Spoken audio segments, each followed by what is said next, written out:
Hello, hello, hello. Welcome back. Welcome back. Welcome back. Welcome to a brand new game, a brand new run. Age of Wonders 4. Here we go. I think I saw Jack. You're already in there on Twitch. Hey, there you are, Jack. This one is for you, buddy. Been preparing this one for a little bit here.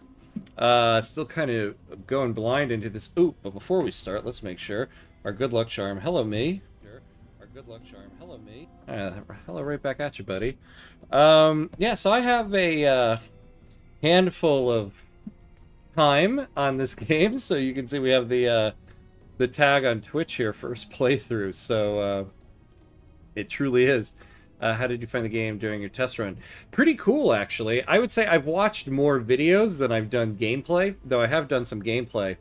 And it seems pretty cool. I like some of the gameplay mechanics of it. The way that you expand your city and select if you're going to have like a farm or whatever on there. So there's a couple things in it that so far I'm pretty intrigued about. Hey, Maximilian. I will Robespierre the Twitch people because they get more attention than YouTube people. I don't think so. Not on my stream, because my stream always has many more YouTube people than it does Twitch people. Oh, that reminds me. So, I think I finally figured out why I had such a delay on the YouTube stream. The professional streamer that I am just learned about something called latency settings on YouTube. So I've turned down the latency settings. So there should not be as much of a delay. It did say lower quality, so I hope that doesn't do too much, but we will see.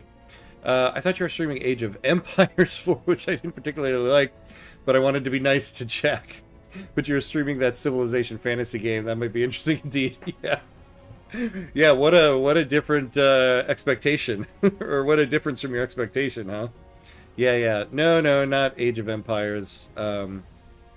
Man, back in the day when Age of Empires 2 first came out, me and my friend Jay we were all over that game. But I don't think I've played it since Age of Empires 2 in like the late 90s. Oh, thank God. Maybe I can watch on YouTube now. Oh, wait, maybe I should... maybe I shouldn't have said that. But yeah, maybe you might be able to now. Back in the boomer days. Yeah. Back in the boomer days. Back in the boomer days. Back in the boomer days, you know, it's funny because, like, that was, like, I think the first game I played online against people, and I would get steamrolled all the time. We still have an on... I just saw him a couple weeks ago, and we still joke about how we would spend so much time setting up our city, and then somebody would just steamroll it. Oh, Maximilian. The Chicago Red Bulls. That's going to get you a 5-minute timeout if you're not careful there, buddy. Now we can officially have an Age of Wonders channel on Discord. This is true. Ascension from the other games channel. Yeah, now we can add that in there. Oh, you just reminded me, actually. So professional that I am. I don't have the chat bot on that's going to remind everybody about the Discord every, like, 45 minutes or so. Or maybe I set it for an hour. I don't even remember. But I don't have it on. Alright, so let's get to it, what we're doing tonight. So we are going to be playing the story Valley of Wonders. We're going to try that out, see how it goes. I was talking about your shirt. I don't care about the Bulls. I'm for the Bucks. No, I know you're talking about my shirt. Yeah, that's the New York Red Bulls. How dare you, sir? The Chicago Red Bulls. Puh. Chicago is actually a worse team than the New York Red Bulls, so how dare you, sir? For the Bucks. Oh, yeah. Well, the Bucks are Milwaukee. Different state. The cheese state. Wisconsin.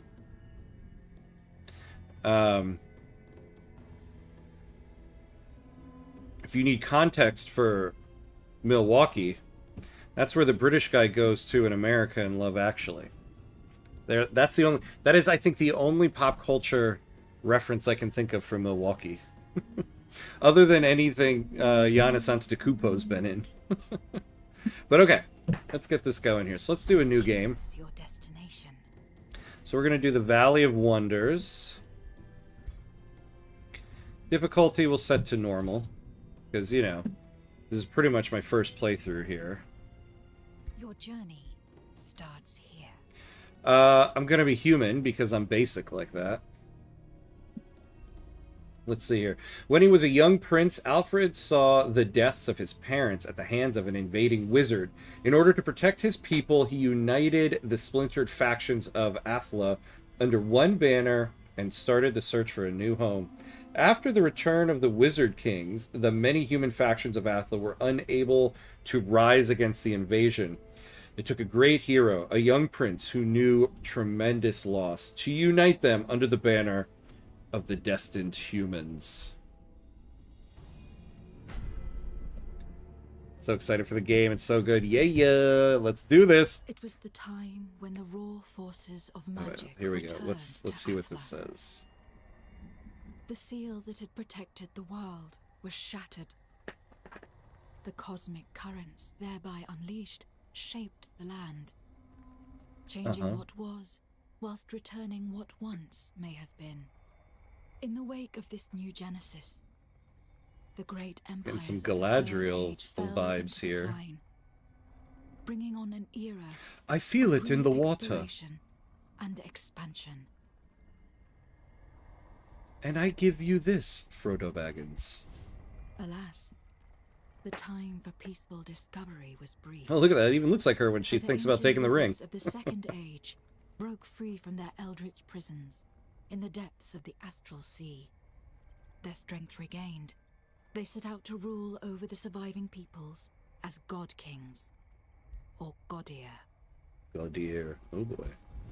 There was little divine about them. Yaka, Nimue, Carissa, a pantheon of pretender gods. They were scarred, corrupted, haunted by millennia of torment, and ready to unleash their newfound powers against whoever dared stand in their way. So see, I already appreciate this game for giving me a narrator, because Nimue, I think anybody who's been watching the stream long enough knows me. I would have been like, Nimue? Yaka, Nimue, and Krissa? Thank you for the narration. Yet the Wizard Kings were not unchallenged. Mortal champions rose to the defense of their people, rebuilding their realms and learning to channel the currents of magic. This is the story of one such champion. While traveling through the Valley of Wonders in search of a new home, tragedy befell his tribe, its elder slain by a magical being. After inheriting both the elder's throne and his powerful tome of magic, the young champion had to rise up and protect his people from the dangers that awaited. All right, there we go. Milwaukee Bucks and Green Bay Packers is the way to go, yes. I don't know that you have the New York ones, but we know about the Chicago Bulls abroad, yeah, because of Michael Jordan. Also the Boston Celtics. That makes sense. That makes sense. New York teams are not known for winning, unfortunately. The voice actor is good as well. Well, the narrator, yeah, no, that was some great, actually. Great voice acting. I love it. Strange women lying in ponds. Yeah, distributing swords, yes, is no basis for a system of government. One of the greatest quotes ever. And then wait, what's the continuation of it? Supreme executive power derives from a mandate from the masses, not from some farcical aquatic ceremony. But isn't something like something tart throws a sword at you is no basis for a government. All right, Alfred Elderstone, a new ruler emerges. Explore your surroundings and expand your domain. Prepare to face your rivals and become the master of this realm. Your choices will shape the new age of wonders. So I won't be fast clicking through a lot of stuff here because I gotta figure out what the hell is going on. Heal and support your units to the power. Okay. All right. So we get Call Militia and Wrath of the Faithful. Target enemy unit sustains 10 spirit damage, plus 5 spirit damage per each friendly faithful unit. Okay. Long have the destined humans wandered Athla as exiles, O King Alfred Elderstone. By leading them to this valley, you have returned to them their hope. The proud city of Elderhome represents a new beginning for your people. They are eager to stride beyond the city gates and claim the surrounding land as their own. To expand your domain, hunt down the creatures near Elderhome and grow a new population to place your first farm. Latency test. Oh yeah, definitely better. Okay, good. How's the quality? Because it said the lower the latency, you might suffer a little bit of quality. So does it still look okay? Humans equal basically pre-Norman England. Yeah. Yeah, I know, right? That's pretty much what we got here, pre-Norman England. Yeah, don't fast click through in this game. It's much better if you take your time and read. Absolutely. And take everything in. Raise militia, more like raise the feared. The quality is crystal clear. Oh, nice. Okay, good to know. There was one more latency setting to go down, but it was like your stream quality will suffer. So if the delay isn't so bad and the quality is good, maybe I'll keep it at this setting. Quality looks exactly the same as far as I can see. Excellent. Okay. So let this journey of us let this journey of us destined humans begin. All right. So let's take a look around. We've got some pastures, a gold vein, and a mana stash. Got a little oogly boogly over here. Yeah, Army Heal, I think, is what we'll go with first here. Staves of Mending. Grants Enchanted Units Faithful, which reduces unit upkeep. Mending Touch, a healing ability to use in battle. Summon Lesser Light Spirit. Okay, but we will go with Army Heal. Go find the goody huts and the barbarian encampments. Yep, that seems to be the first thing to do, right? That's everything I've seen so far. I honestly love the graphics too. Not as good as Civ 7, but still looks great.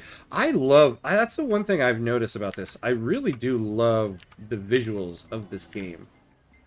Everything looks really cool. Like, yeah, Civ 7 looks wonderful. That's the one thing you can say about it. But Civ 7 is going for something realistic. But this is like the perfect blend of like good graphics and like a fantasy world. I actually really love it. I love the visuals of this already. All right, let's go down the road here. As a general rule of thumb, summon units are pretty good. Okay. Okay, good to know. Okay, so we've got another place right there. You meet Irissa Horse Tamer, who parted ways with the destined humans loyal to her as your tribe entered the Valley of Wonders. So we speak again, Alfred Elderstone, Irissa Horse Tamer says with a stern voice. Remember, we of Silverbridge seek no quarrel. It was magic that caused the loss of our homeland, magic that killed the elder of our tribe. When you look up the elder's tome, you asked for doom. We keep our distance. Evading all magic will keep us safe. So give Irissa, Horsemaster, one of your Horse Tamer, one of your Whispering Stones to start negotiations with Silverbridge and gradually improve their allegiance to you. Yeah, let's formally do all of that. Let's give you a Whispering Stone. We got 2 of them. You're looking all cool and mysterious like a Mortal Kombat character, so why not? Let's do it. Alright.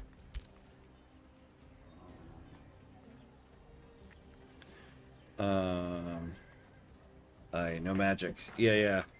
They are not the magic type. Alright, so let's go kill this guy. Do some auto combat. Victorious. Ooh, one of our guys is hurting though. I have to heal him up. Okay. Mortal Champion Warrior. +1 defense, +1 maximum hit points. While Army Leader, all non-hero units in the army grant +1 defense and +1 resistance to adjacent enemy. Ooh. That's actually pretty nice. We'll take that one.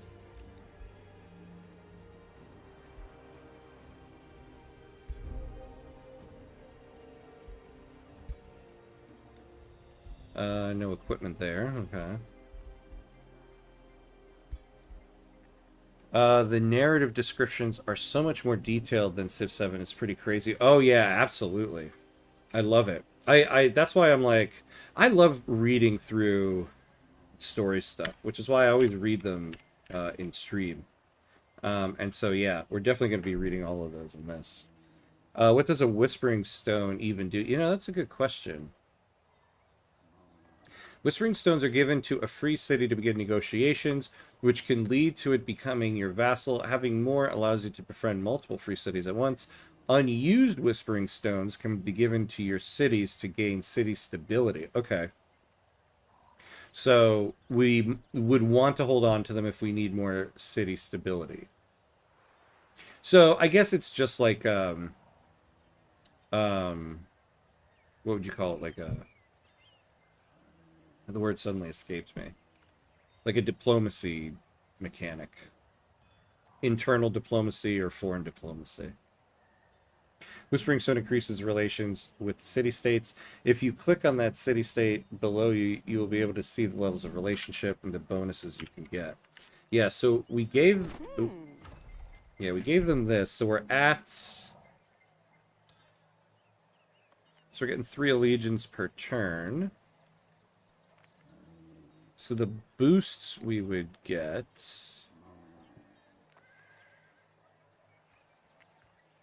Okay. Alright. Yeah, religious tokens and statues, exactly. That's pretty much it, right? Alright, let's go over here. I like, too, how close you can zoom in to see some details. Oh, we got some little sheeps. That'll be our farm right there. Okay. It's that bar when... Oh, when you click on it. It fills up over time and gives bonuses. Oh, I see. Okay. So let's start with the stonemason. Or maybe some food, actually. We have...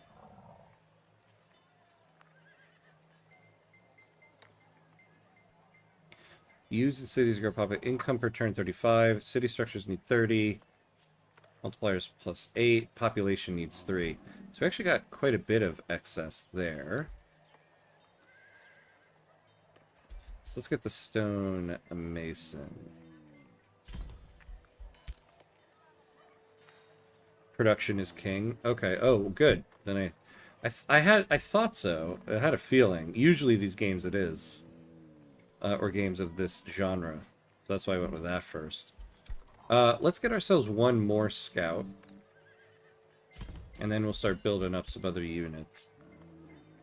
I don't like fantasy at all, sadly, but I would like to try this game if it is affordable in the future. I want to play the dwarves, hoard gold, and be very technologically advanced. Yeah, there you go. Cotton is king in the south. Yeah. Unlike Civ 7, I imagine cotton doesn't provide food. Although, you know, maybe I see why in Civ 7 cotton provides food. Maybe. Little sheepies. Just another good thing to know, if you hover over the buildings, you can build, you can boost them. That's right. I was wondering where I found those things. There you go. Yeah, so we need 2 farms to boost it. But we need to expand first. So we will expand in 4 turns. When we get to 60, we can do it quickly. Oh, hey, hello. Oh, yeah, hello, hello. Hello, hello. I wanted to see the character creation, but I'm late. Oh, what did... Oh, no, I went basic on this one. I went with the generic humans. We're doing one of the storylines, and so I just went with the basic one. Yeah, I've seen some videos about people doing the character creation. I think maybe for the first run I do, I'll just take one of the preset ones. And then next time we'll create somebody. You know me, I gotta create ham cuts in this. Day 2 dawns. Oh, here we go. Following up on a long debate, one of the bannermen from Elderhome approaches you, eager to speak. As you know, my king, not all of us destined humans had the wisdom to follow your lead to Elderhome. Some became fearful of the magic that the Elder passed on to you, our king. They stayed with Irissa Horse Tamer to found Silverbridge on their own. Yeah, buddy, we already heard that. Will you seek out an ally with Silverbridge to reunite the destined humans? I guess if we hadn't met them immediately, this would have been useful. Yeah, we will. I agree. What is all this if we don't? Yeah, no. I don't think we want any of this one.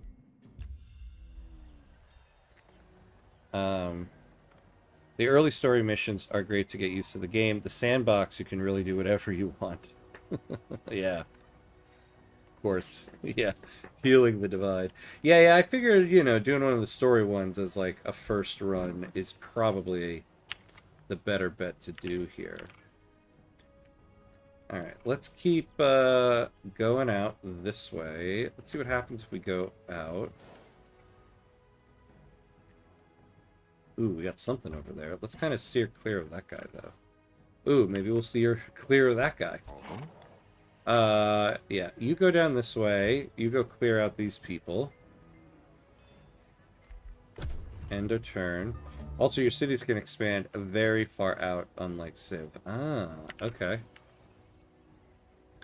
Yeah, everything I've watched about the game, it seems like we really should get a second city by turn 10, it kind of seems like. So we need to get an outpost or something situated here. Alright, let's go down this way. Oh, we got an ancient wonder over there. We'll head over there next. So let's get on the road.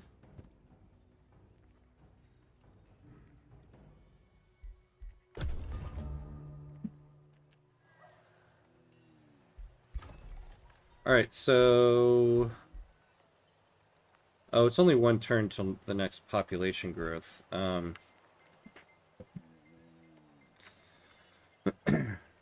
many tiles? Hey, Jacob! Hello, hello! I'm reading the land grab is king. The land grab is king is the one. Wait, what? I'm reading the land grab is king is the one. Are you mean like in this game land grabbing is what we want to do? My lord, I don't think you are supposed to take the entire army on a trip down to the snowy lands. Yeah, but they're all kind of buddy buds, right? Like, look at them. Actually, I probably should have healed this guy up first. You know, you gotta go with your friends on a buddy trip. But the tiles are much bigger than something like Civ. Okay. Oh, we got another scout here. Alright, so let's build an archer, and then we'll do a defender, and then see where we are. So let's have you start heading north, see what we can find. And you, go do your attacky tack thing. No, that's not what I wanted. As your troops approach the band of mercenary guards, they raise the white flag. We were hired by a rich merchant to look after the gold vein, the leader of the gang. A daylight spear explains.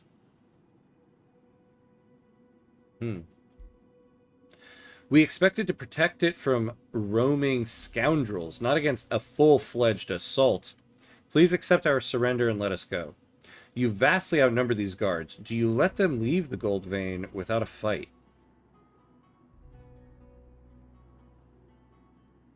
That's what you get for becoming mercenaries. We have no quarrel with you, sir. Leave in peace. Ooh, we could get them for 90 gold. You gain a daylight spear unit. The independent army will be removed from its location. Yeah, why not? Let's get them. Look at that. So it really only cost us like, what, 26 gold. And what is this? Reinforced Aegis. A shield wall. Okay.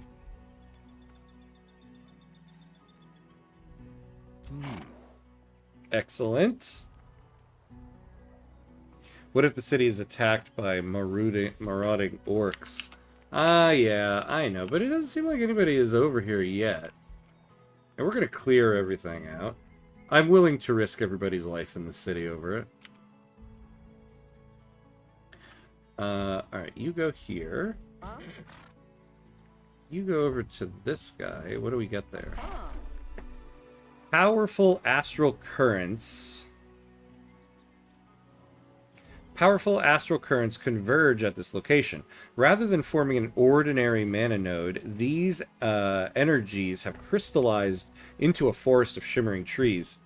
Intricate branches and deep, meandering root systems suggest an interconnectedness to much in the universe. Souls, worlds, even ages. Time and space have no meaning here. Cool.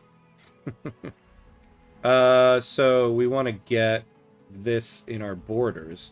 When we acquire this city and we expand the city, we'll be able to do it. Oh yeah, so we'll send the hero unit over there to go do that. So I go, yeah, he just got a refund. I did, right? Got a refund on that. And Aegis is a shield as far as my Greek can help me. That, yeah. There isn't, and isn't there a Greek hero? There's a Greek hero with that name too, is from what I can remember. Not sure if your hero can use a shield. Ancient Wonder. Yeah, that's true. I don't think...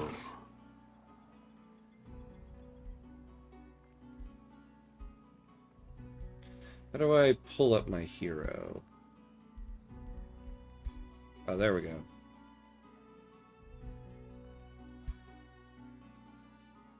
Yeah, it doesn't look like we can. Huh? Alright, you get back onto the road so that you can go do your explory thing. Well, I wonder if you can take this guy on your own. No, you cannot. Why don't we just send you back to the city? You go do your thing there. You have gathered a large amount of Imperium. This represents the influence you have over the world. You can use it to acquire new cities, unlock new empire skills, or speed up city growth. Imperium is mainly gained by building parts of your wizard tower in your throne city, or by annexing ancient wonders.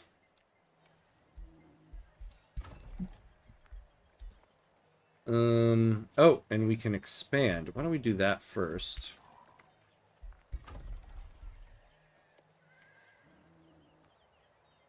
Oh yeah, so let's take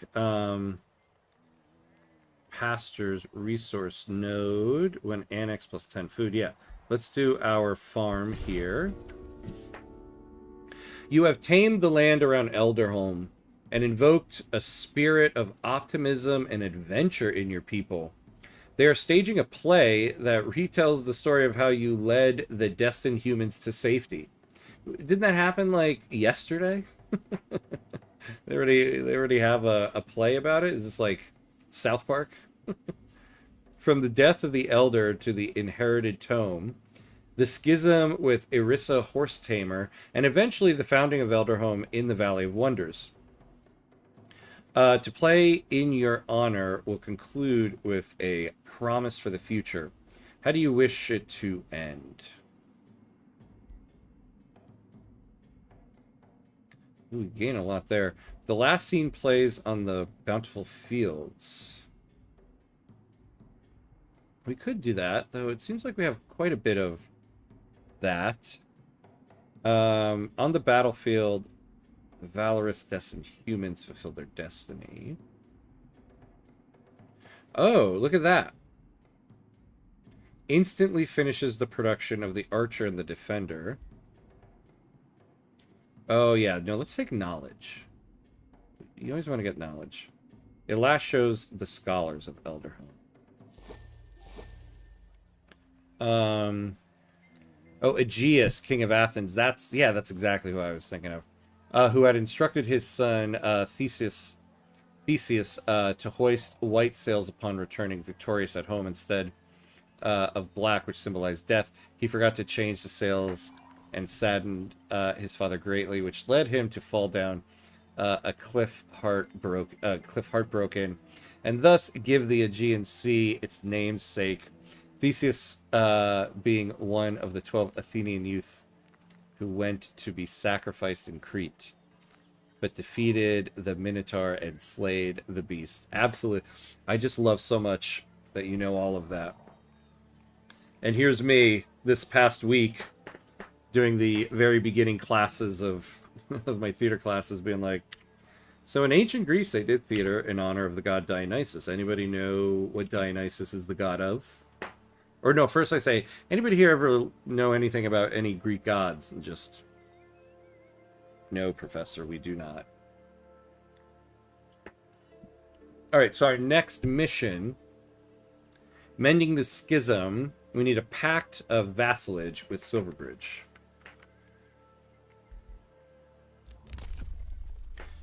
Alright, so we can take this little guy. Order Empire skill. Destroying an infestation or conquering a free city grants a stacking plus 300 relations with all other free cities. Basically the entire plot of the Hunger Games. Yeah, yeah, that's true, actually. And yes, I grew up with these stories, which is one of the few connections that still live with us, even in today's contemporary age. Yeah, I mean, like I had a friend, a theater friend. Man, he was obsessed with Greek mythology. He painted for his apartment this giant mural where he painted like the map of Greece and the route Odysseus took throughout the entire Odyssey. It was this epic thing that he painted. I was like, wow, okay. It was amazing. Age of Wonders channel has been made in the Discord. Wonderful, wonderful. We should be getting a notification about the Discord soon. Yes, okay, so spells are ready. We don't need one yet. I already gave you your orders, buddy. You go there. Yeah, you keep going up this way. We'll see what we get. Looks like we're probably going to get blocked up there.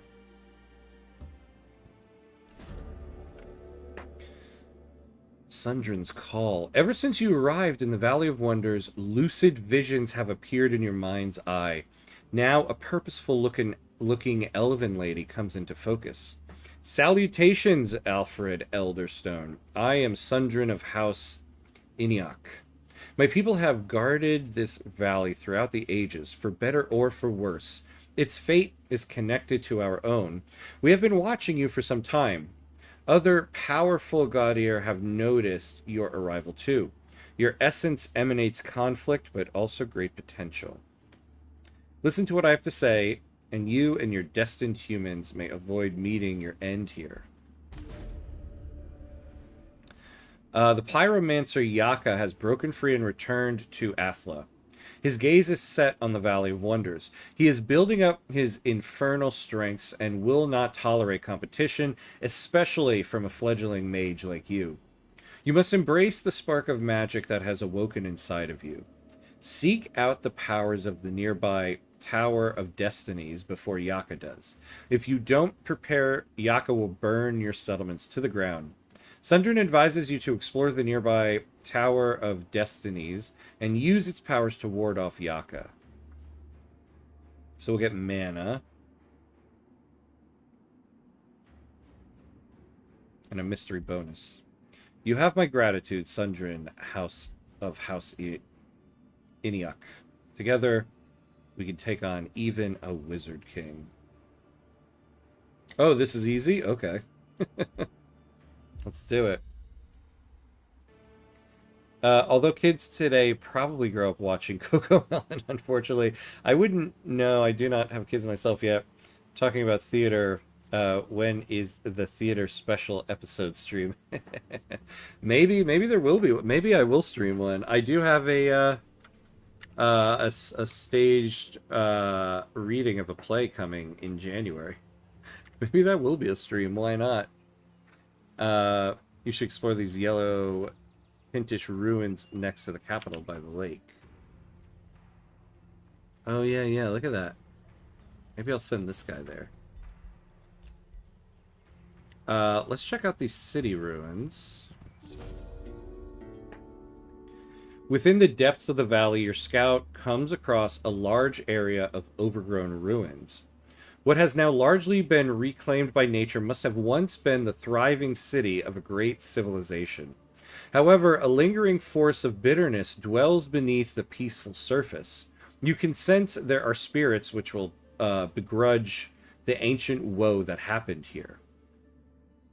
The ruins would make for a formidable location to found a city, and let the burdened past make way for a new future.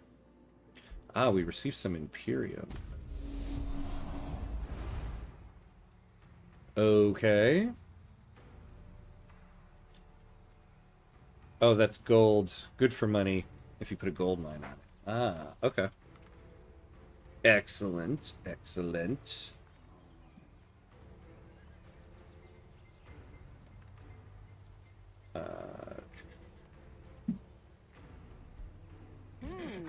Oh, and we can still do some... Ah, well, it looks like there's something a little more over here. Ooh, yeah, good thing we didn't make it all the way over there. I want you, where does the road go?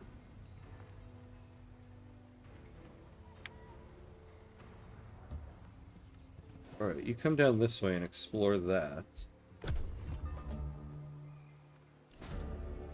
Ooh. Well, this doesn't look good. For a brief while, your people had found respite in this Valley of Wonders, but now panicked shouts start to echo in the streets of Elderhome. Doom is upon us, monsters from the beyond. Your scouts arrive shortly after the uproar. Creatures from the astral sea have been sighted near the city. The fear of the destined humans quickly leads to doubt. Was Eriso, horse tamer, right? Have your magic powers attracted the creatures from afar? To protect your people and restore their faith in your rule, you must seek out the astral sea monsters near Elderhome.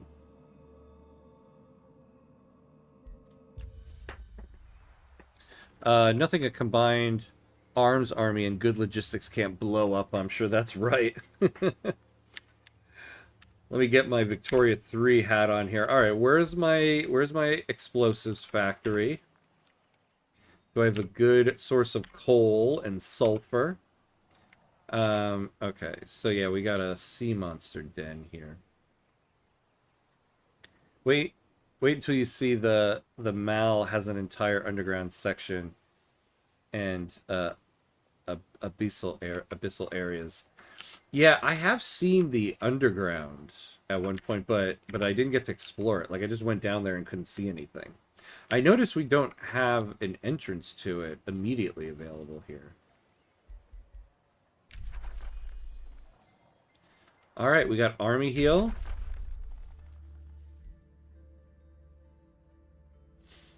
Enchanted Crow Companion. 2 vision range on the world map. A convent. For each city stability level above unstable, the city gains +5 knowledge. +5 that actually that seems pretty good. Or Call to Glory. For 3 turns, all friendly units gain +5 morale at the start of your turn. Unit morale represents willingness to battle. High morale increases critical hit chance. Low morale increases fumble chance in battle. And desertion chance in the world map. Very low morale further increases fumble chance and can lead to routing units in battle and desertion chance in the world map. Okay. So 250 cost for the knowledge. We'll take this one.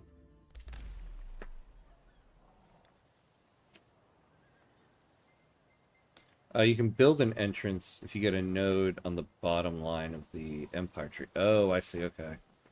+2 must be goated. It must be, because I am the goat.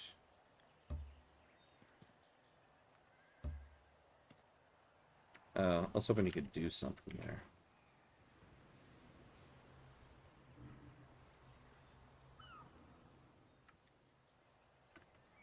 Huh? Oh?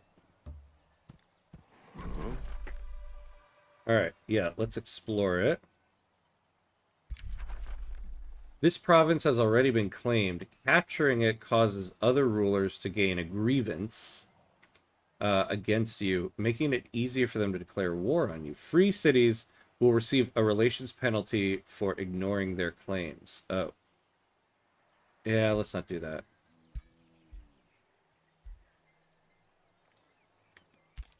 I was hoping the same. But also, do you feel... Wait, I was hoping the same. Also, do you feel how I feel about the scenery? I'm not sure. How do you feel about the scenery?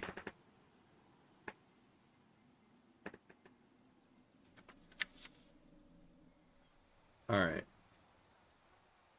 This guy looks a little formidable. So why don't we send our guy out that way? Now, are we still... Like, how long does it take to get the stonemason? Okay, one more turn.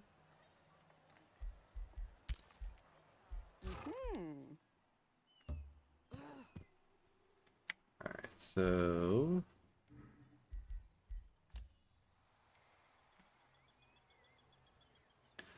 let's have you go down this way a little bit. So we got a lot of people there. Yeah, let's have you start heading up this way.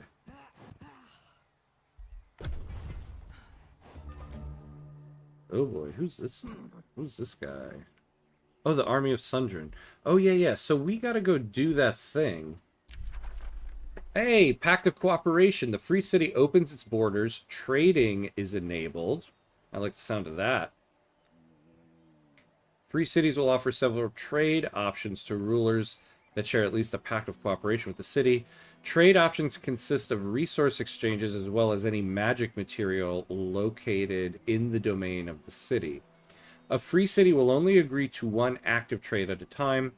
After the trade has expired, a new trade can be made.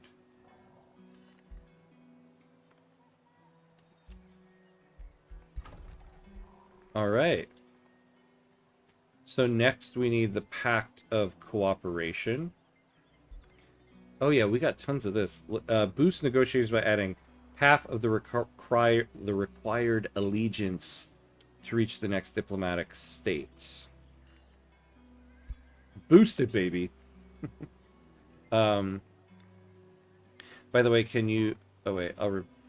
Yeah, I'll repost that. Oh, okay. Yeah, wait. I think I missed something then. Jack, by the way, can you train units and build buildings simultaneously, or is it just me? Yeah, no, that... I can answer that, actually. You can. So you have 2 build queues. You have buildings, and then you have units. And correct me if I'm wrong here, the units take draft this resource in order to train, and the buildings take production. Unlike Civ, where it's all production and you get 1 build queue. You got 2 different ones here. Oh, and we can expand. Ooh, yeah. Let's build some mines over here. Give me those mines of Moria. Although, when it comes to building... Yeah, like, we need a quarry, really. We need a quarry and a forester first.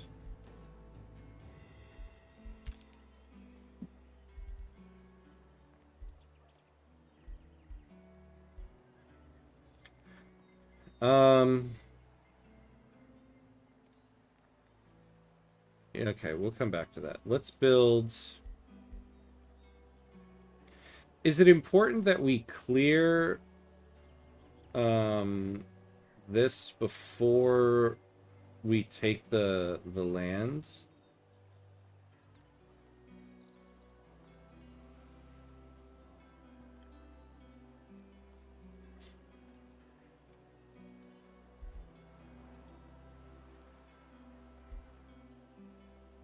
Well, let's build the forester here, and then we'll build a quarry here. Right? Right? Yeah.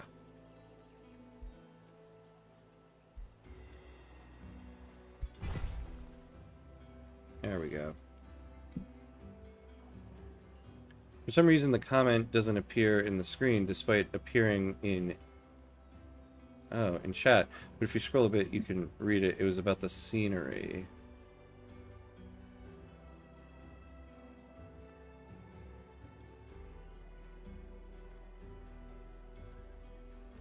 Yeah, hold on. Let me look at the YouTube.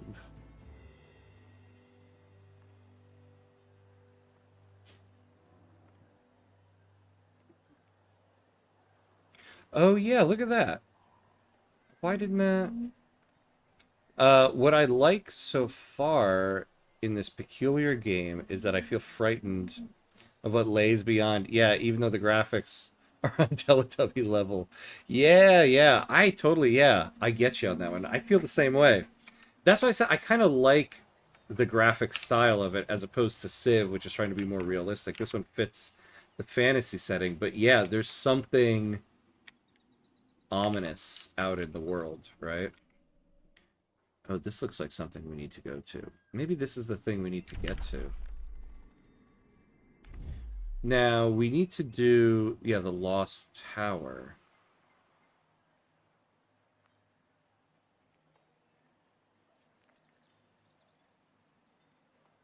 Hunters from Beyond.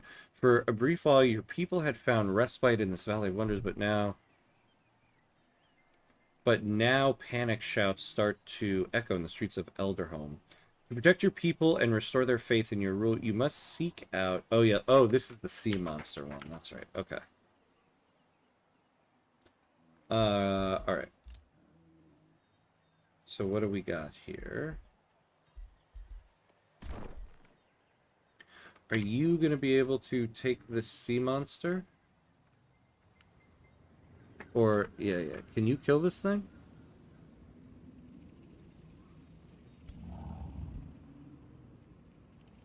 It's got 100 hit points. What do you got? You got 75. Encouraging the hunters from beyond. As you approach the creatures from the astral sea, their horrific nature becomes fully revealed. Haunting eyes gaze from disturbingly flowing limbs. An eerie quiet surrounds the monsters, while the air around them crackles with magically charged strokes. It is clear that the astral siphoner is striking fear into the hearts of your soldiers. What do you do? What do you do, Jack? What do you do? Fearsome or not, these monsters must die. Attack. All attacking units have -10 morale. Set a bounty on the head of the astral siphoner. So we lose 98 gold. We got plenty of it. In the upcoming battle, encouraged attackers. Okay. Or we can spend 28 Imperium. Now we got plenty. Let's set the bounty. Oh. Man, you know, you guys are proving to be absolutely useless. These guys suck. Why? They weren't even worth the 20. Okay, hold on. Retreat. You guys are gonna die. I guess I gotta include you in another army. Yes, you can build and train units at the same time. It's great. Buildings use production to build. Units use draft. Advance in the opposite direction. Yeah.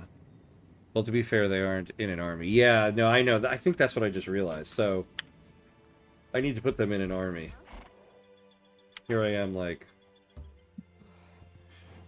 talking trash on them. It's not their fault.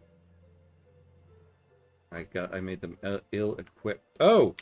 Oh, the Tower of Destinies. Well, hello.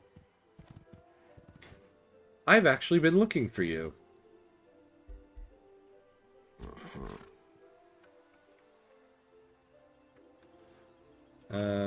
Let's send you down this way.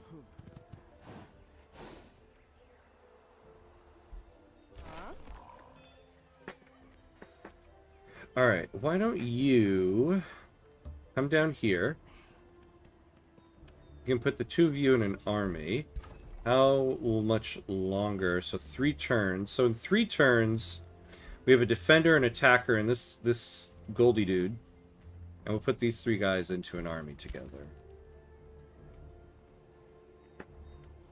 Yeah, I know, right? Doesn't that look cool? Oh, you know, we haven't saved.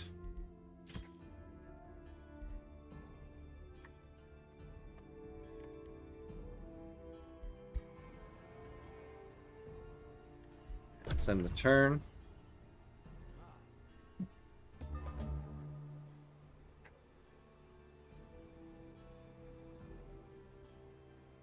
Alright. We're about to get...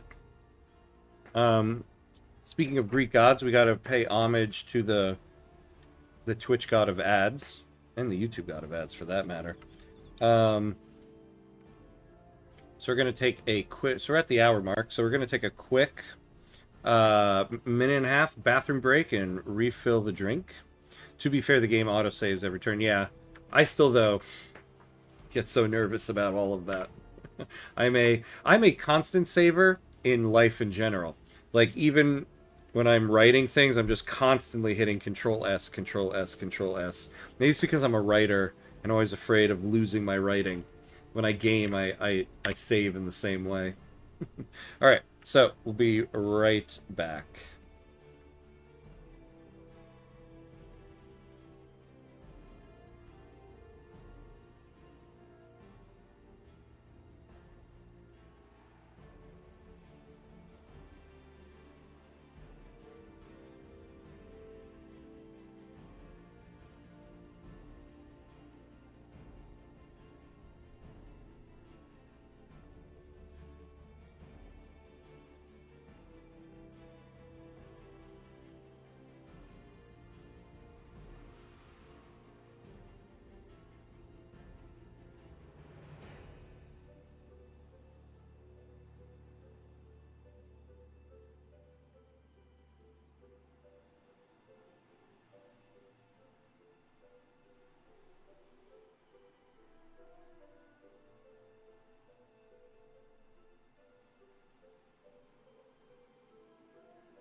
All right, and we're back. And we're back.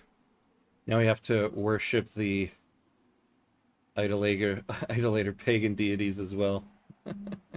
Or the idolater pagan deities. Well, yeah, yeah. Yeah, we do. Always. Always, always. Okay.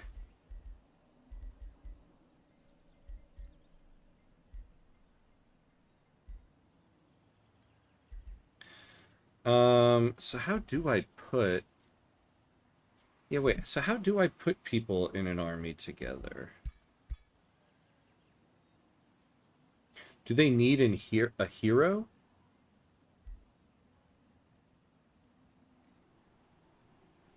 Yeah, Jack. How do we merge these units? I'd assume they'd all have to be on the same tile. Okay, good. Yeah, I thought so, but I didn't want to lose my movement. Ah, there we go. That works. Alright, so 2 turns there. Let's track population. Let's get our mines.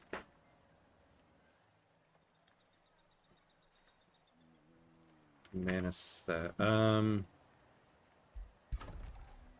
It's gonna be 4 more turns. Actually, let's go kill that thing first. And then our army will be up here to take in the other guy. And then we can acquire this land.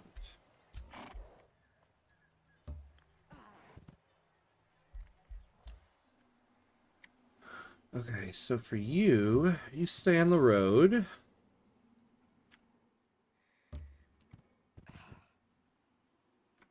Okay. You technically make an army of all of all heroes. Oh wow. I need a hero, baby.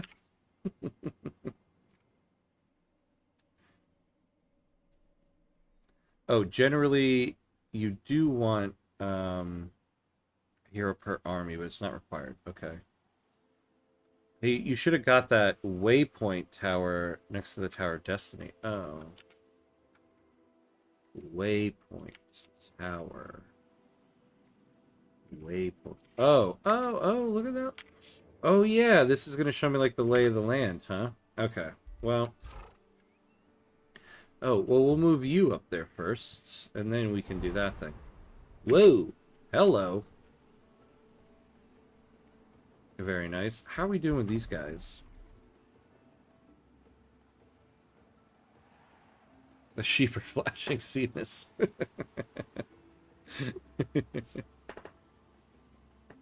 That area east of Silverbridge might have a promising second city site. Oh, yeah? Yeah, we got some mines over here. And it's far enough away from that city. Interesting, yeah. Okay. Alright, let's end the turn. Ooh, what do we get? What can we get? General Empire skill unlocks the ability for units to embark, oh yes, and use vessels to cross the water, and for flying and floating units to travel over water. We will take that. Thank you very much. Outpost costs negative 25% gold less. Founding and upgrading outpost 6 negative 1 turn. We shall do that. Also, the game does have a mini-map for anyone wondering. Yeah, but my camera is perfectly covering it. Yeah, I know. I always find now that I've been streaming, I find this to be a fascinating thing. Like, where on a game do you put your camera, right? Because you really got to think about what are you going to be covering up. You have this empty area over here, but this is like the main area of info. You don't want to cover this up. So what can you cover up? So the mini-map, where I am right here, the mini-map seems to be the only thing that's not vitally important. Because now I'm very much aware of that when I watch other people's streams, especially of games that I know very well. I'm like, you're covering the info.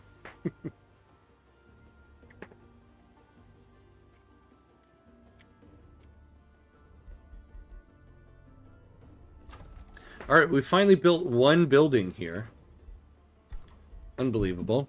Here we go. So the storehouse is boosted and the library is boosted. Let's do this library first. 2 turns sounds about right. And then do the storehouse. And then after that,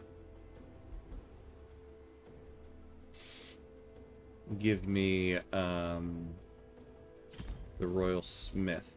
What do we need to boost that? We need 2 quarries. Okay. This game does utilize screen space well, but it's to your disadvantage now. Yeah.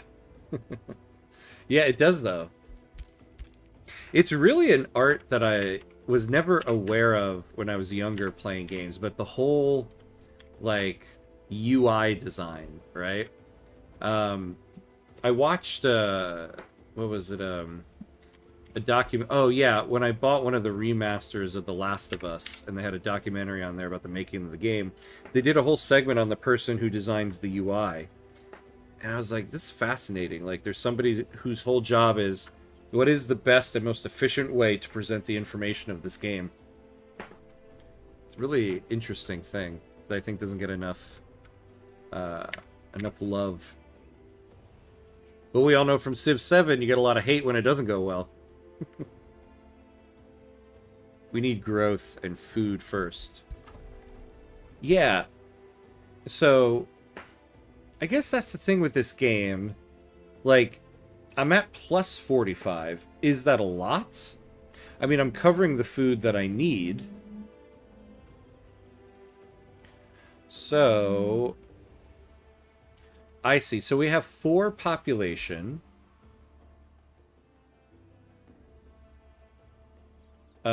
So I guess each population takes 3. Okay, so if we were less stable, we would take more food. I take it. Okay, and we need food to cover these things. So the more we expand and build stuff, the more food we're going to need there. So yeah, okay.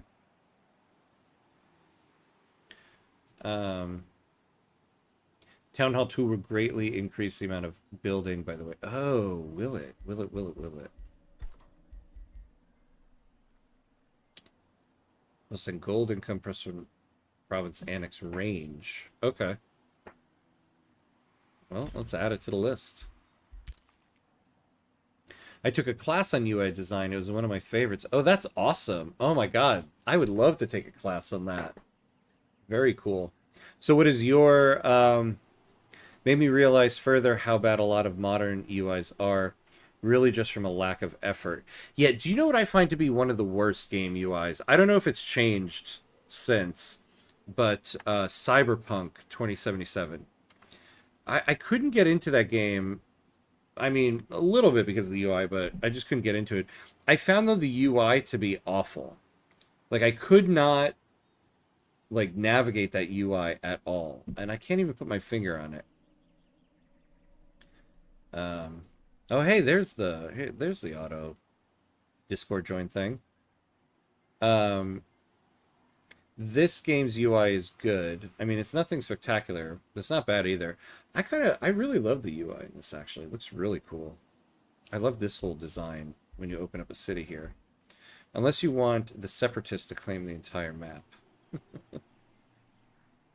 Oh, we need growth and food first, unless you want the Separatists to claim the entire map. Yeah, that's true. We need another city, right? We're on turn 9. We need to get an outpost going. You can check how many turns it takes to grow with the food. I would actually bump the Town Hall 2 up the list. Look in the tooltip how many buildings it unlocks. And unlock more specialized city structures.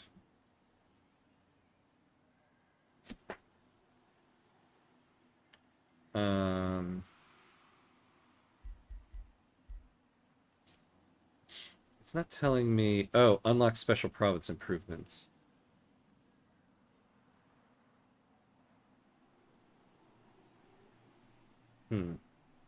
Okay. Well, let's move it up. Let's do it next. Why not? Yeah, I agree, Jack. Let's do food, library, town hall. Okay, let's do it. Like this.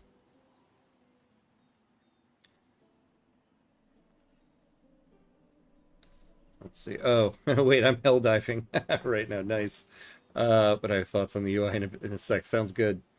Oh, when you hovered over it in the actual build menu, the tool. Oh, I see. Oh, there it is. Okay, yeah. Oh, stone walls, retainer's estate, plus 20 food income, and a longbow. Oh, and a spelljammer.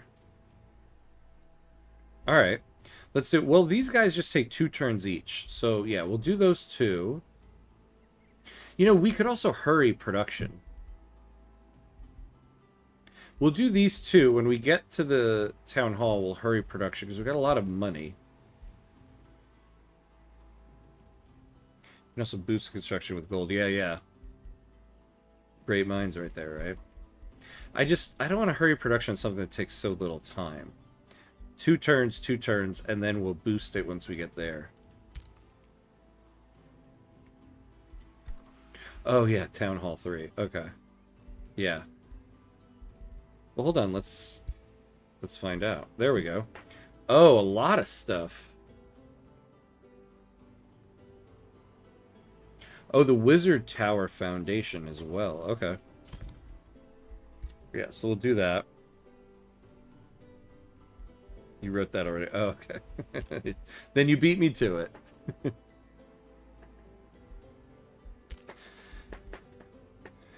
Hero overview. Tell me we got 2 of something here. What do we have?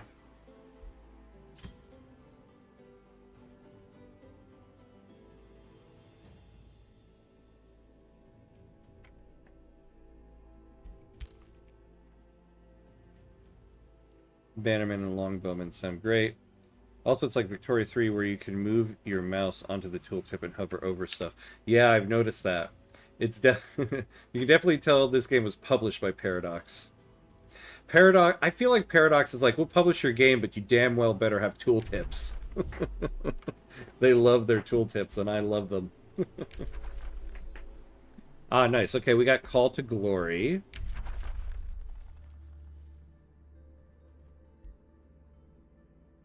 Allegiance with target free city increases. Oh, 30% faster. I mean, that's exactly what we're going to take right there.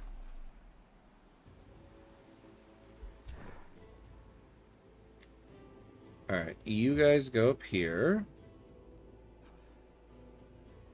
This game takes everything good from the Paradox games and ignores everything bad. There is nothing bad in a Paradox game. How dare you, sir? How dare you?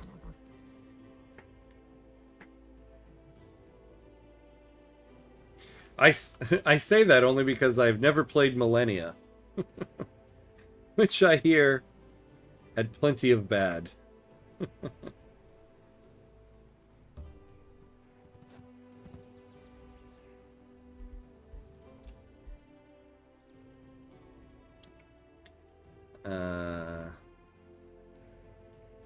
Oh, Divination Dome. Let's go check that out. Ooh, something over... Oh, we got another place. Oh, this is that person. The Sundren. Huh? Alright, let's check this out. This crumbled spire was once a mighty archmage's seat of power. It is constructed in a style often favored by the wizards of the Circle of Evermore. While some powerful force seems to have destroyed the tower and long vanquished its owner, dangerously arcane energies still seep from within the ruins.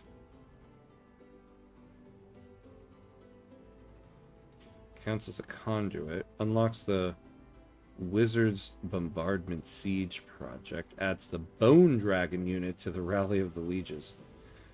Alright, let's explore it. As you enter the Tower of Destinies, a grand hall with ornate columns at its center opens up before you.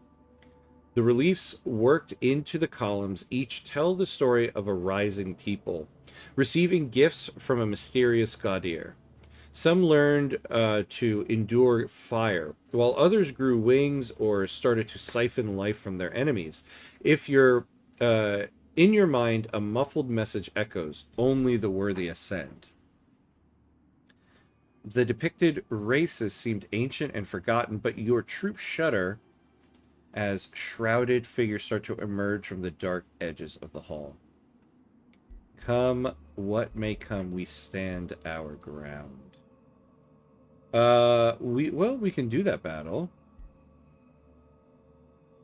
Cast a lesser ward to protect your troops.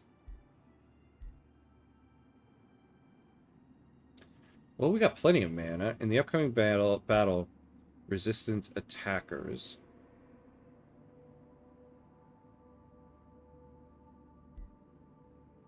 Invoke the column of the exalted paladins. Plead for an order blessing. 4 strength.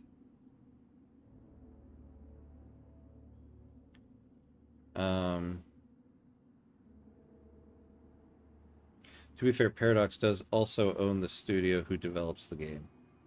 Oh, do they? Oh, okay. So it isn't just a published game. I'd advise the second city to be library and archive oriented. Ah, okay. Okay. We need to see the zoomed in combat. Yeah, that's true. I haven't done one of those yet. I think I'll cast the lesser ward just for a little bit of extra stuff. I don't think we need to go gung-ho with this. Oh, Triumph Studios is a subsidiary. Okay. But I think they gave them a bit more freedom. Yeah, because otherwise it would just be the Paradox Development Studio, right? That's interesting. Is there a way... Well, I can do auto combat and then look at the replay instead of doing manual combat. That's what we'll do. Victory! Let's watch it. Let's see what happened.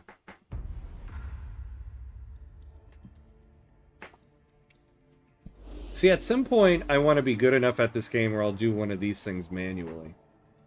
I'm not quite going to do that yet. But this looks cool.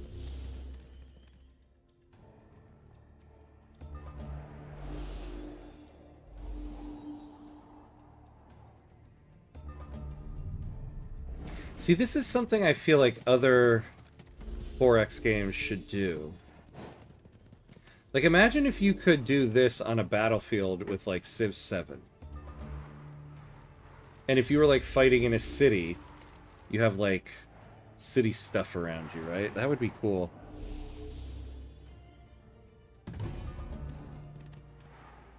Yeah, I've seen that. If we lose, then we could try it again in manual. Maybe we'll have to do that at some point. We lost a unit. Oh, did we? In the after... I didn't notice in the aftermath there, so we lost a unit. Alright, we have to build some more units then. Manual combat honestly isn't as scary as it looks. It's pretty easy to learn. I wish Civ 7... Yeah, right? Of all... They took, like... Civ 7, they were like, we're going to take a little bit of, like, every 4X game and, like, combine it together. How on earth did you not take this?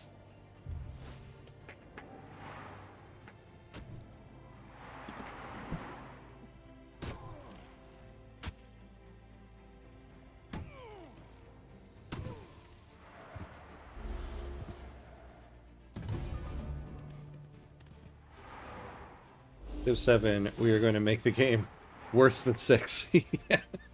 Yeah. I'm so disappointed with the game. The game looks so beautiful. And it's just so boring. You do want to try to avoid losing units in this game as they gain experience in battle. Oh.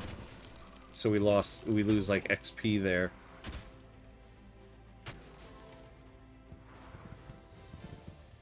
Also, this setting looks amazing. I love the graphics in this game are really great.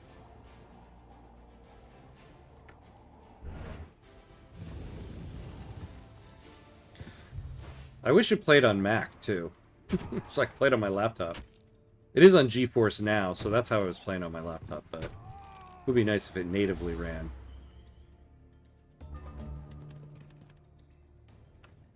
If you click on one of your units, then right-click it at the bottom, then you can hover over the experience. Okay. I'll wait till this whole thing is done and then look at them. The most interesting thing with Civ 7 are armies, navigable rivers, and the historical uniforms that are accurate even for city-states. Yeah, like, they have this, like, attention. They have, like, an interesting ideas in the game. That's why I can't quite put my finger on what the problem is with it, but it's just, it all culminates into something kind of boring. And I have to say, I just don't like the Civ switching. I think that is a big part of it for me. I don't want to switch to something new every age. Some units can also evolve at max level into a more powerful tier view. Oh, that's pretty cool. I just wish they stole this game's combat. It's so good. Yeah. Yeah, this is really cool. Maybe when I do a simple battle against a regular old enemy out there, I'll try one of the manual combat for once. Yeah, being able to do the battle. It's kind of like it reminds me a little bit of like when you start a battle in Baldur's Gate 3. Like, that's pretty cool. The whole, like, where are you going to position your characters or your soldiers here?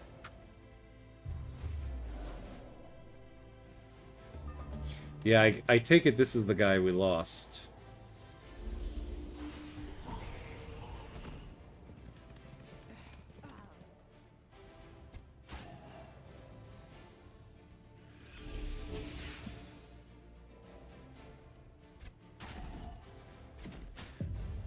I wrote a detailed review on Civ 7. Maybe I'll post it in the Discord or DMs. Yeah, we have a Civ 7 section. You should do it. By the way, did you check the OPB video I sent you? Oh, I don't think so. Oh, was it a DM? I need to check that. Hey, I got my first achievement. Clear an ancient wonder. Achievement hunting. Oh, yeah. It's very similar to Baldur's Gate 3 combat. Yeah. No, you lost the swordsman next to it, but you didn't notice. Oh, poor swordsman. I didn't even notice. The only difference really is that the movement isn't fully free. It's tile-based. Oh, interesting. I kind of like that, to be honest with you, though. It adds, I think, more to the strategy, maybe. The guardians of the tower have been dispersed, leaving its secrets ripe for the taking. On a flow rock altar, you find a single tome-like book. Its binding old and imposing, like a testament of time. Whether the mysterious Gadir shown on the columns left it here or some preserver of his legacy remains uncertain. Upon touching the book, you hear the same echoing voice in your head. Which path do you wish to lead the destined humans on?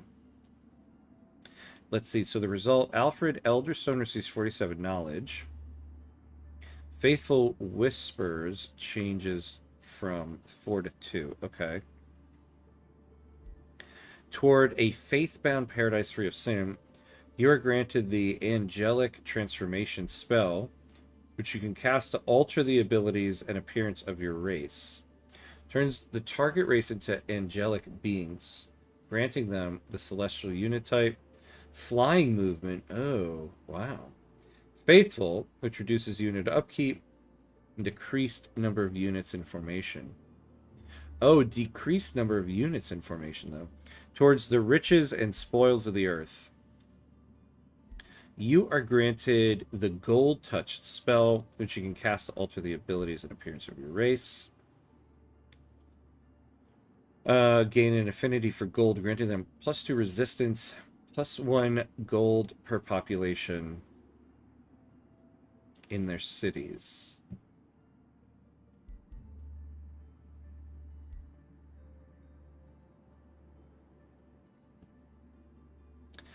I don't know. This one sounds much better. Angelic transformation. So celestial unit, we're +2 spirit resistance, -4 blight resistance, -4 frost resistance, inspiring killer. Right? Am I right on this? I feel like this angelic transformation is better, right?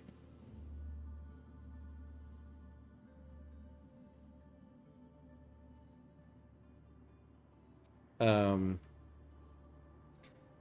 yeah, so if you click on an army, then right-click the unit on the bottom, you can see everything about it. Also an amazing way to admire the amazing unit models. You can also do it for enemy armies if they have any cool-looking units. Units walking on tiles are like me when I was a kid and walking on the pavement squares. Yes, that is like a universal thing, right? I think we all did that as kids. Just go with whichever one sounds cool to you. Game's great for just having fun. Yeah, I kind of like this angelic transformation thing. We're going to go with that. While your mind is still going over the happenings at the Tower of Destinies, you are once again approached by Sundrin of House Iniok. Mind-boggling, isn't it? To think that all this knowledge... Oh, right there, though, you can tell this isn't Norman, England. It's not mind-boggling, isn't it? Mind-boggling, isn't it? To think that all this knowledge had been buried on Athla for ages. If only Julia or Merlin were here to ponder its meaning. Alas, there is less hope for finding them than for solving this ourselves. You have been gifted Alfred Elderstone. You have been gifted Alfred Elderstone. Before long, you will learn what that truly means. Sundrin of House Iniok takes out True Shot and hands it to you.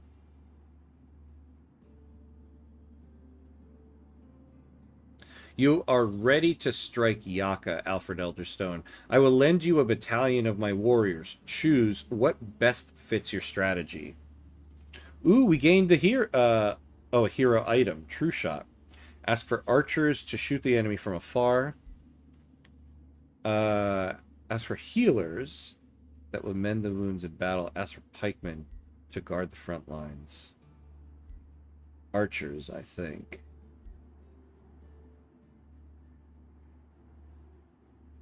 Pre-Norman England. Elven Lady Mad. Oh, that's right. Yeah, pre-Norman England.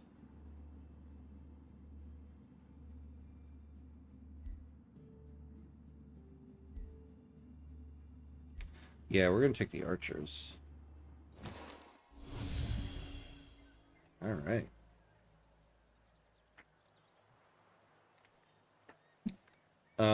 Right.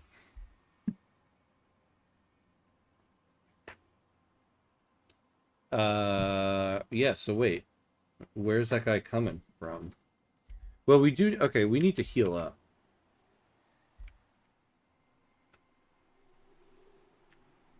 So let's go back into our lands.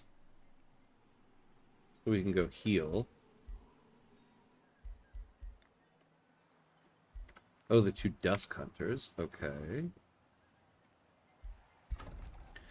We're making a defender. Let's make sure we're...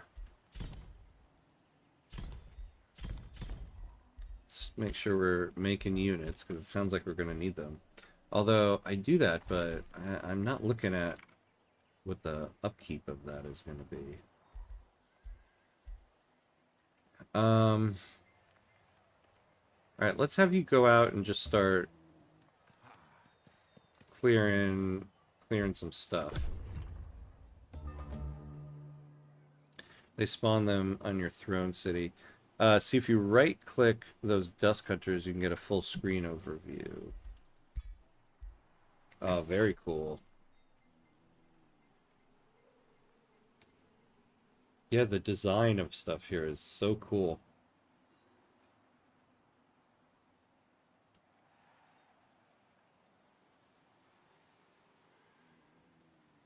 Is this game big on modding? Because I feel like modders would go to town with designs like this. It's a Paradox game. Of course it's big on modding. Hell yeah, here we go. The Free City shares its vision. The Free City allows building on claimed provinces. Okay. Contributes 2 to the Rally of the Lieges. Will reinforce in combat against marauders and rulers the Free City is at war with.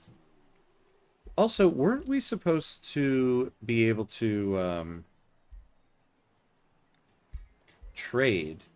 Oh yeah, here it is.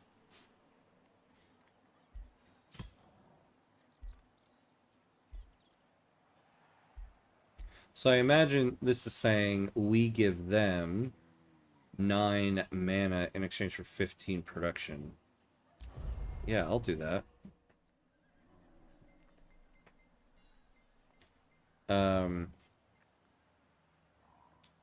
That should also show the upkeep costs. Yeah, I'll have to look at that. I think now you should have enough firepower to combine a second army and take over the pond people. Oh yeah, that's... Oh yeah. I should combine them into these guys. Yeah, and then take those guys out. Hey, reverse ham cuts. Bye, bye, bye, Phil from Hangover. Hello, hello, hello. The game does have full mod support. Yeah, yeah, I just realized as I said it, this is a Paradox game. What am I even asking here? Almost 3K subscribers. Congrats, buddy. Yeah, thank you. Yeah, we're almost at the 3,000 mark. Nuts. Very nuts. Considering it wasn't until Charters of Commerce came out that the big influx of people hit. So that was June 17th. So, yeah, rapid line go up. The units can get pretty crazy as well. You can get dragons. Oh, man. Wolverines. Massive war machines. All cool stuff. Very cool. Very cool. Oh, we got a little boat. Oh, that's a thing. Okay. I gotta remember I have this, call militia thing. Alright.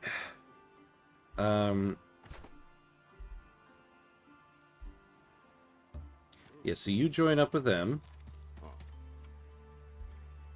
You guys...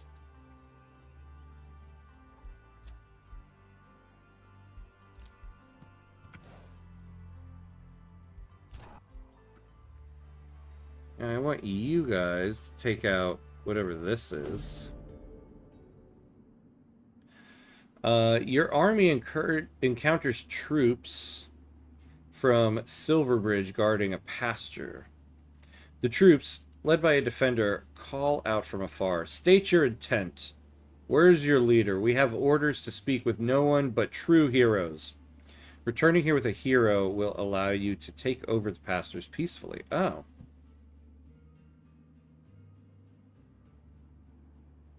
Arrange a diplomatic audience with Irissa Horse Tamer Silverbridge.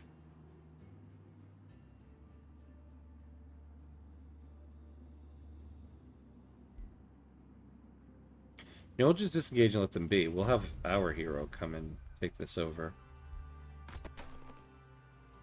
Alright, so then you come back this way. You're going to meet up with them.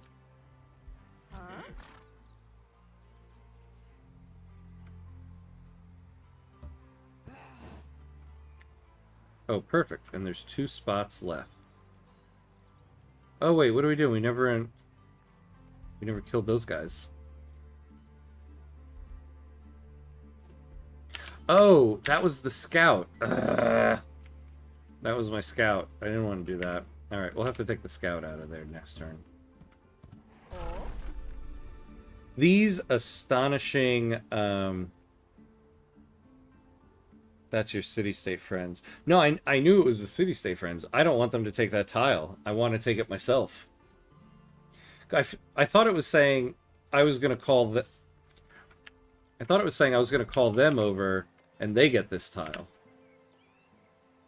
I don't want to do that. I'm too greedy for that.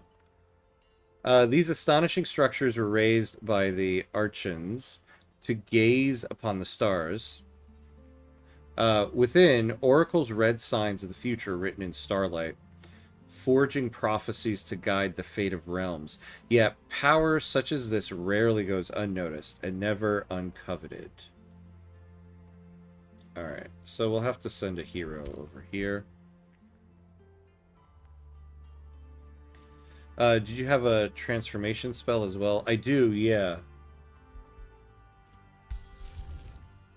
Yeah, angelic transformation.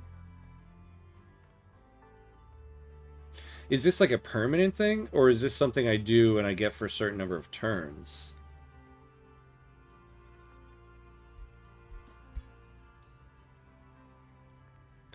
Situational awareness, critical. And Archon is Greek for a lord. Oh, interesting. Also, you might want to clear that monster den before it becomes problematic. They do expand and can get more powerful units. Yeah, permanently transforms your entire... Oh, okay. Well, let's do that then, huh?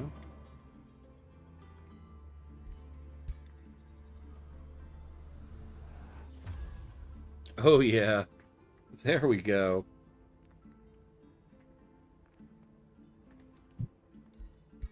So we can fly now?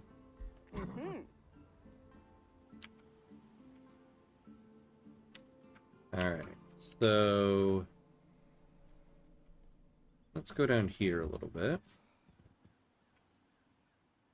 Generally pretty powerful, very angelic. Yeah. I like it. There are many paths to victory in this realm, but they all need the right strategy. You can expand your empire far and wide to become the dominant power within the realm.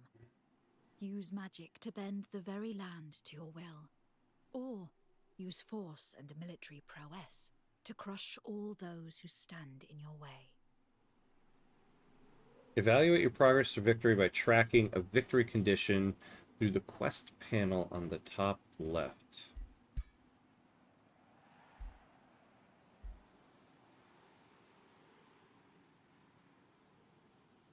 Yeah, I see it. I see it.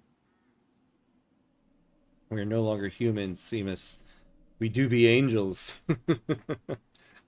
Are my sheep angels too?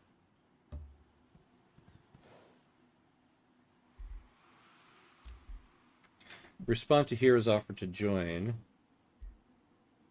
Here, you can recruit a new hero. Oh, nice. If your hero capacity allows it. Your hero cap increases over time, but you can spend Imperium to increase it immediately. Local heroes originate from your own realm. Once you have developed your pact with a free city, their experienced heroes will become available to you too. Heroes who originate from other free cities have their own culture and abilities. The Imperium costs increase your hero cap immediately is based on how many turns are left for it to increase. Okay. Each hero has its own unique governance trait and ambitions. A hero's ambition determines the goals they want to achieve. Completing these goals grants renown, which improves the benefits their governance trait gives to their governed city. Choose a hero whose governance skill seems desirable and whose ambition you feel capable of fulfilling.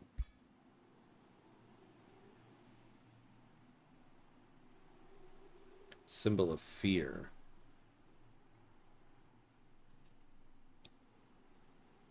Yeah, I think my hero looks pretty damn cool now.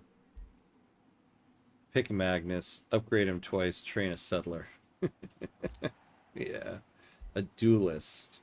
This hero aspires to become an unrivaled duelist. Personally slay a ruler in combat. Personally slay a hero in combat.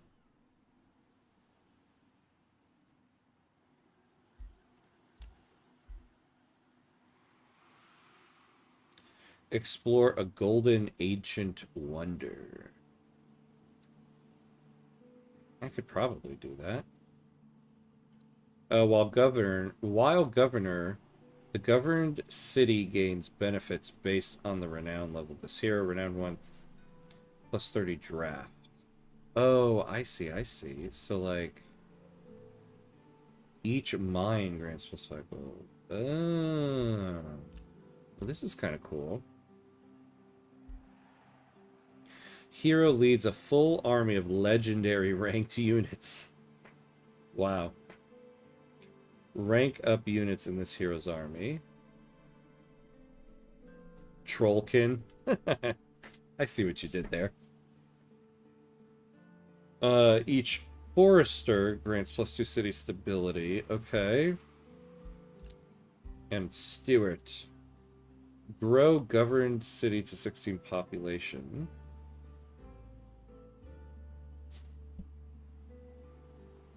This is actually, I think this is actually pretty powerful.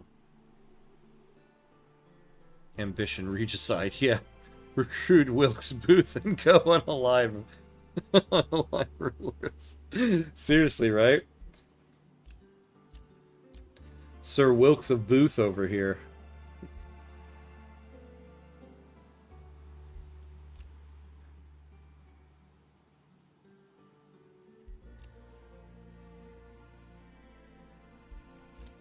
Now this seems pretty good though.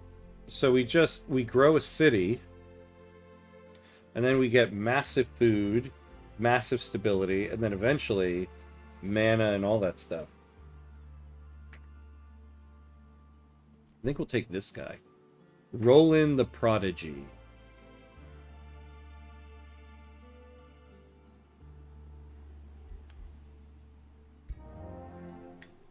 Alright, let's recruit him. Well, and we can add him to this army.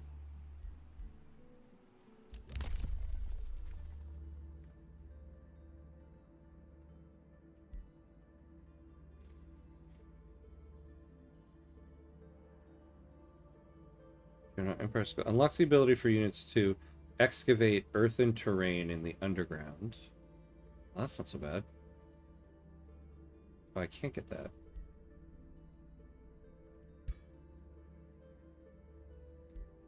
Why is it saying I could get anything? I can't. Oh, we don't have enough Imperium. Okay.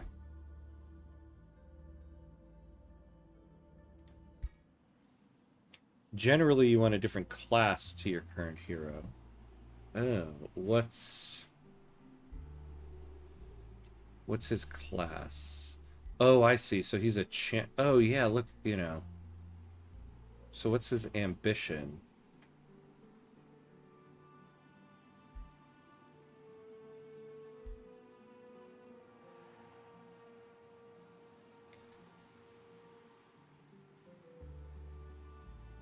Where do I see... What's his ambition? He's a warrior. A ruler.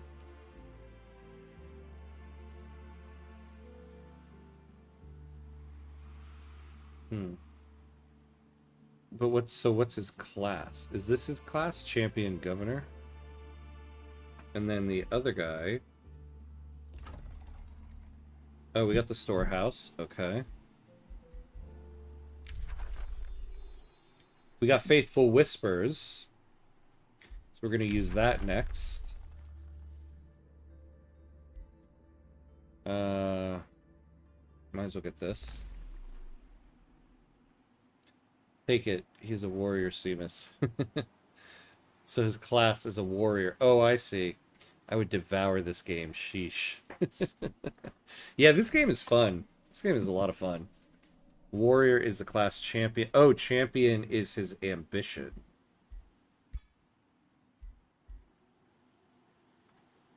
Ah, I see. Okay, warrior. A hero class that specializes in charge attacks, dealing damage, and gaining strength through fighting. And champion is his ambition. Okay.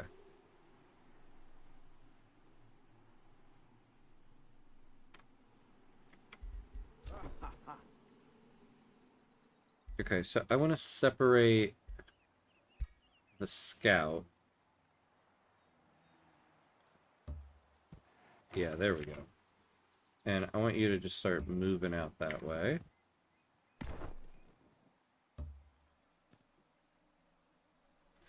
Armies merged. And then...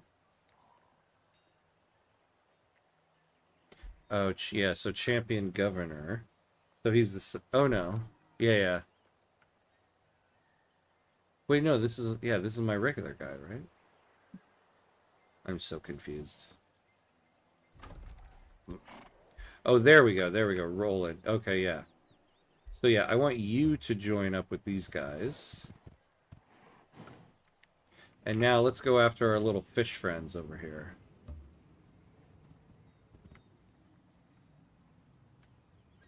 And if you right-click on him, you can obviously get more detailed overview of everything. Oh, that's right, yeah.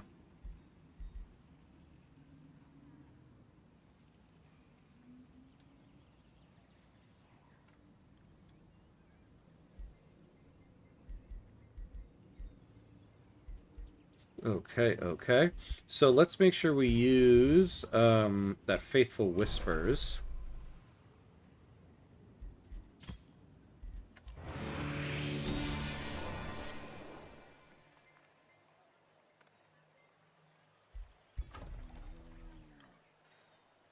Alright, so we're almost there with them.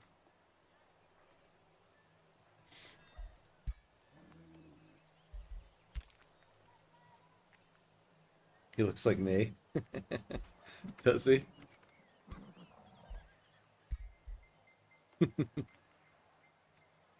I like the beard game. He's got the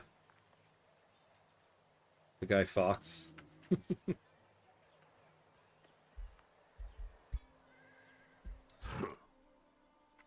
Yeah, confirm movement. Oh, well, this guy's almost healed up, actually. So, why don't you guys make a pit stop? Go kill this little fish man over here.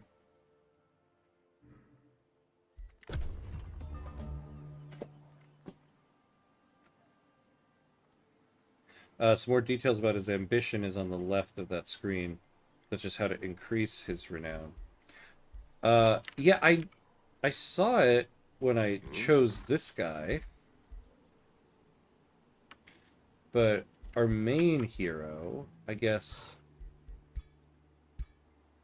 here we go. Major ambition. Clear a gold level infestation. Clear an infestation. Okay, so we got to do that with this guy. Okay. You should right-click on the fish man. It looks cool.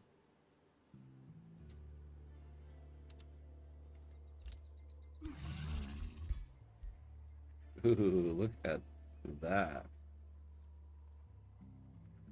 How did evolution develop this guy to have its eye in the middle here with these little with its main point of attack?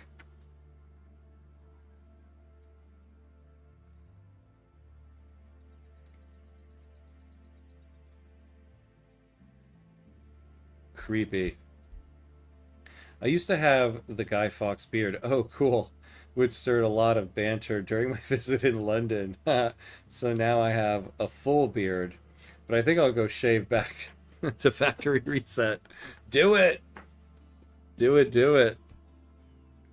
You can also see the enemy's abilities on that screen too, so it's genuinely pretty useful. Yeah, melee strike.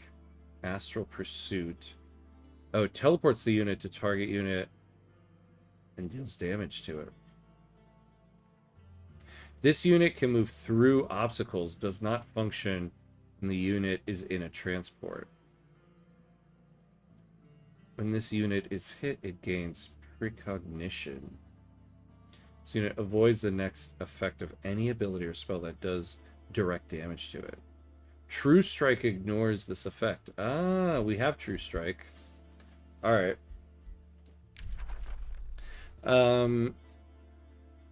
I've been pondering the many allies and enemies I have in this realm. I am glad that you seem to be one of the former. Let us try to bring our empires closer. Sundrin of House Iniok is ready to discuss another treaty or diplomatic state. You have encountered another ruler. They will be your biggest roadblock to victory, but they may also prove to be powerful allies. This overview will show you in-depth information about another ruler. their personality, treaties, and current relations with you. Inspect the other ruler and decide if this is someone you wish to forge an alliance with, to defeat, or anything in between. Yeah, I mean, let's be friends. Why not?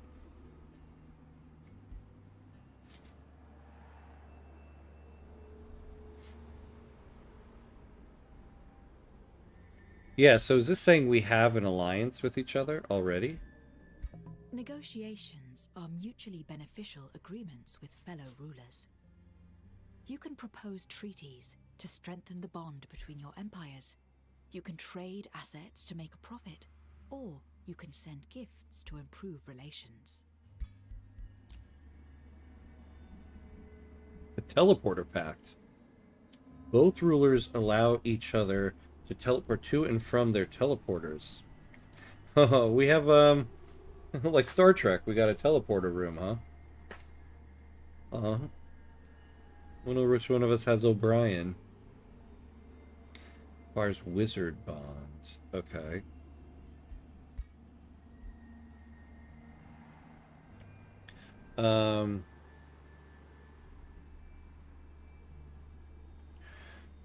It's a spore creation. It's a spore creation, Seamus. I love how it becomes Seamus on this. This game is confusing at first, but it also has the information clearly displayed, which is nice. That's the tagline for every Paradox game. This game is confusing at first, but it also has the information clearly displayed, which is nice. Unlike Civ 7, yeah, which doesn't display enough info. Yeah, they don't display anything in that game. If you look at the peace section below that, you can see how it would be if they did have an alliance.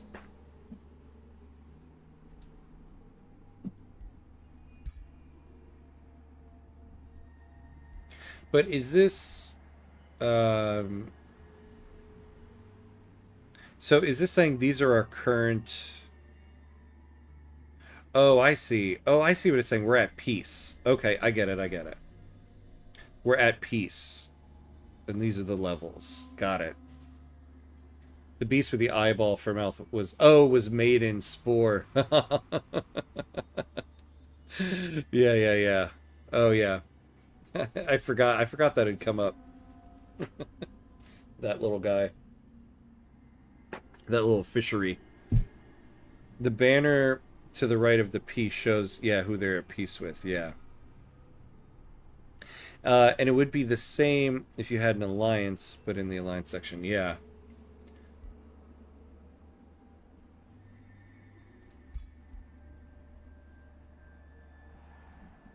Yeah, let's declare a friendship. A modifier that slowly increases towards plus 300 will be added to your relations with the ruler. Any grievance gained against that ruler will be reduced by plus... Okay. Declare your friendship with another ruler publicly. A modifier that slowly increases... Yeah, this is what we just saw. So it costs 10 gold upkeep per turn. We can afford that.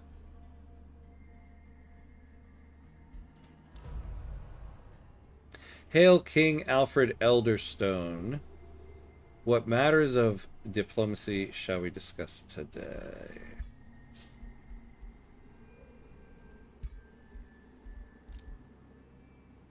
Well, I don't need any... I don't actually need anything from them.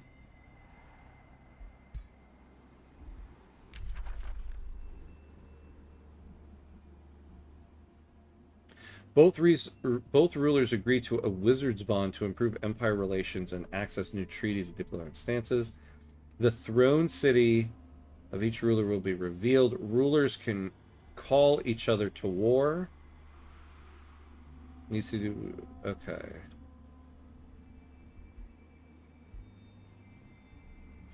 Yeah, let's do it. We can do that.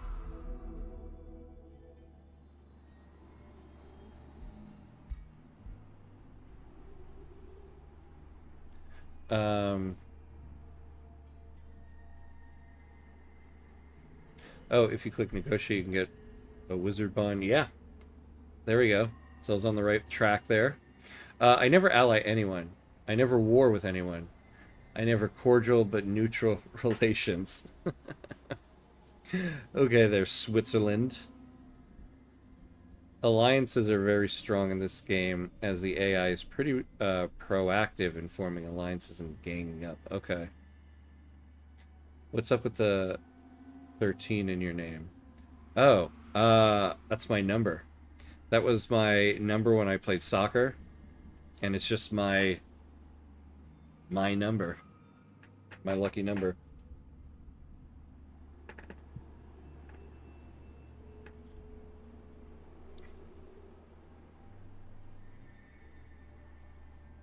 It started when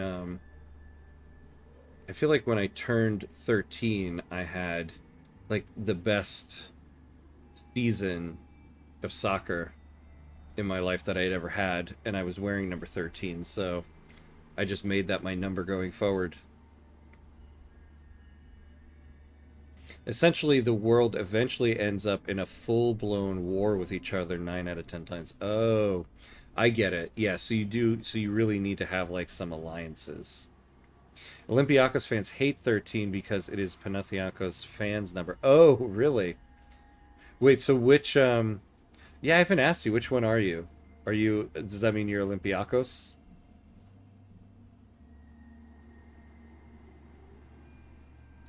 Um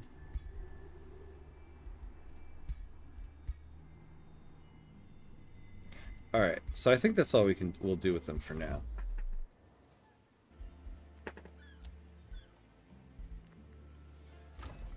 Ah, we got a library. Alliances essentially limit how many AIs will gang up on you at once. Okay.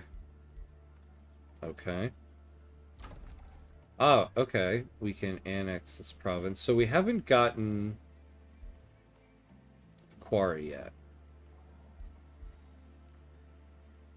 I told you already back at very early. I know, yeah. I forgot. I know. I remember I had asked you because it is one of those things I always ask somebody. What's your team? But I forgot. Olympiacos. Okay. The Crown Teenager. Yeah. Very nice. Very nice. Excellent team. Excellent team. Sorry though. Sorry though. You hate my numbers so much. Wars lasting 50 plus turns in this game is not uncommon. No way. Real 50 plus turns? Good lord.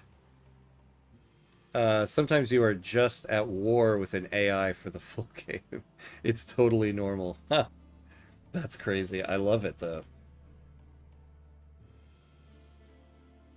Alright. Oh wait, hold on. It's time to pay homage to the gods of ads, but let me finish chat here. And alliances are best led by Elderhome's strong army. Oh, good. That's us. Okay, so we'll be in the lead. Um, oh, hey, Jay. Hello, hello. It's good to review what buildings you want in the queue and look what they require to be boosted. Yeah. Yeah, I've been trying to stay on top of the boosted stuff. Because in all the videos I've watched, that's the one thing they're always talking about. Like, make sure you get the boosted stuff. He didn't get the Franz Ferdinand comment. Uh, I clearly did not. Clearly. Naturally, if an AI doesn't align with your views, will just hate you and will declare war on you. That's typical for these games. Okay, so we're gonna take a very quick break. Bathroom break, get another drink, and minute and a half. I'll be right back.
All right, and we're back.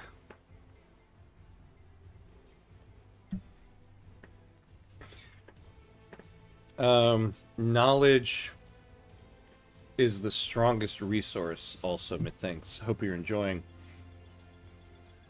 I am, actually. I think this game is a lot of fun.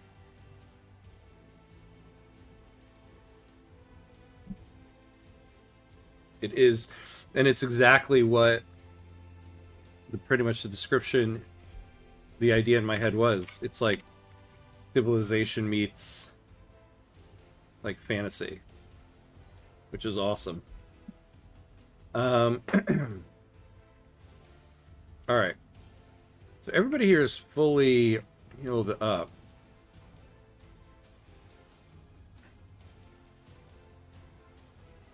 Yeah, let's go out this way and start.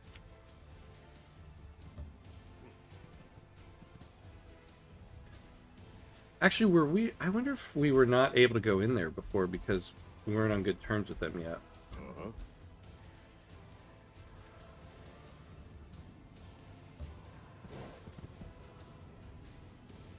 Like all Paradox games, it only gets more fun the more you understand it. Yeah. Yeah. It's definitely not that. It doesn't have, though, that one element of a Paradox game where, like, when you first load up the game, you're looking at, like, all of the menus and information staring at you. You're like, what the hell is going on here? But I think mainly because it is kind of Civ-like, there is like a familiarity, I think, with what's going on. So I think it has that working for it.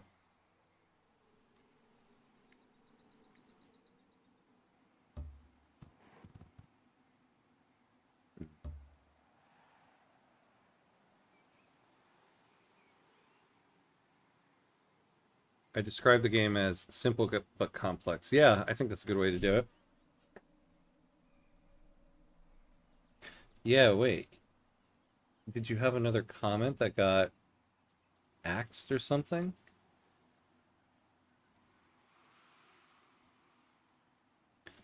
Yeah, the last comment I see from you before that is he didn't get the Franz Ferdinand comment.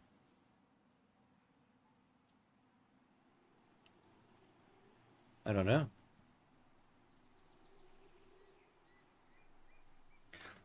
Personally, I vote for Age of Wonders to take the place of Civ 7 for a while as a 4X game on the channel. I like Civ 7, but it needs more time in the oven. Well, yeah, we're not going back to Civ 7 for a little bit. I'm kind of thinking I might make Friday a kind of like variety stream day. So I'm thinking we'll finish however many episodes it takes. We'll finish this storyline of the Valley of Wonders, and then we'll move to something else on Fridays. But I looked up how many hours the story takes, and so I feel like this should be at least 5 episodes. So pretty much for like the next 5 Fridays, we'll be doing Age of Wonders 4. Or should I say the series Valley of Oneders. Ooh, look at this guy. From within the smoke of a burning cloud, a regal figure reveals himself to you. Rejoice, mortal. You have been deemed worthy of gazing at the aspect of the truly sublime Yaka. Oh, this is Yaka. Dun dun dun. You may now surrender your people and temples to the god of fire in reverential adoration, or watch them burn in retribution for a foolish mistake. Will you resist the demanding gripe of Yaka? It keeps getting axed. That's interesting because I feel like usually when it censors a comment, I get to see the comment. It just doesn't post it. I don't know what's happening. The story worlds on this game do get difficult, mind you. Yeah, I mean, that was my or not my hesitation, my worry is that I'm like, I feel like it's going to be very difficult, and I don't know a lot about the game. Uh, this is one of the games I chill on multiplayer with my friend. It's fun to create mythical races and lords. Nice bit of escapism. Oh, that's cool. Necromancer RP is fun. Oh, very cool. I love it. Okay. Yeah, yeah. And then at some point in time, I got to do one where I do create a race.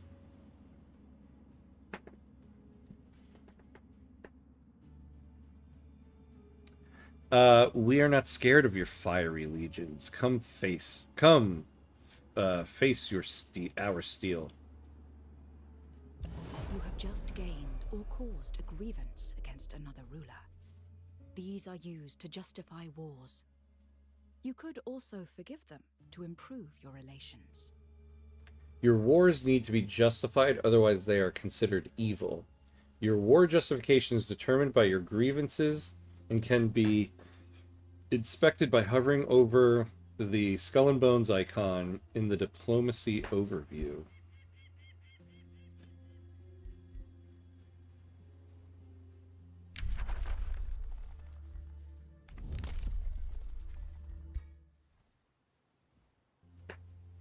Um,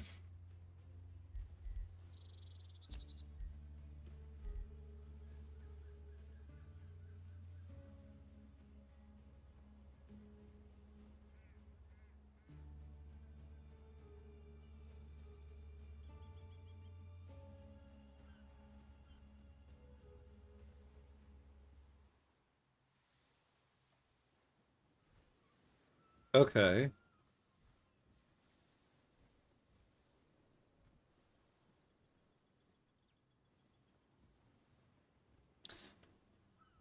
Yeah, definitely a part of the fun.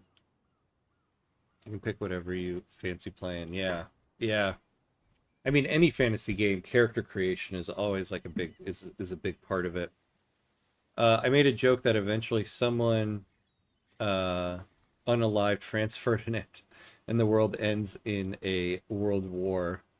A reference to what sparked the First World War, an unfortunate day in Sarajevo, on the 28th of July, 1914. Yeah, man, that day, of all the crazy things in hit, like the coincidences and things that had to happen just randomly, the coincidences that led to that. Um, the sandbox generated maps are indeed fun and what most people play. Yeah, I was originally I was gonna do sandbox. If anybody caught, like, I'd actually changed the name of the series when I noticed, oh, there are stories. Maybe we'll do one of those to start instead of just a straight up sandbox. We may we may be not so different after all, Alfred.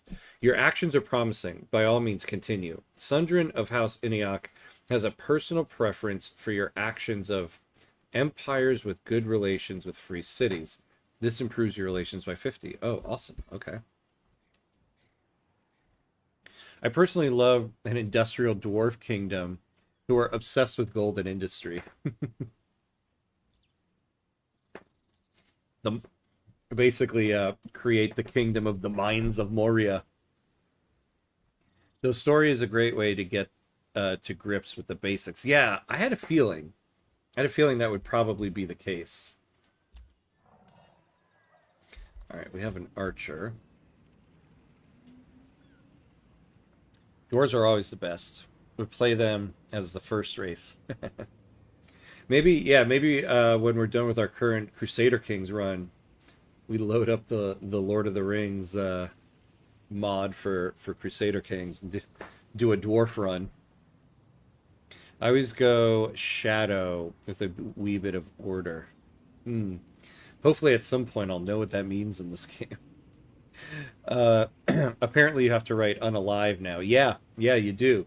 And I've also found out from my kids, another one they use is oof. You've been oofed. Although that might just be a Roblox thing. But yeah, you have to write unalive or oof. The sandbox does still have generic missions and tutorials. It's essentially a Civ-like experience.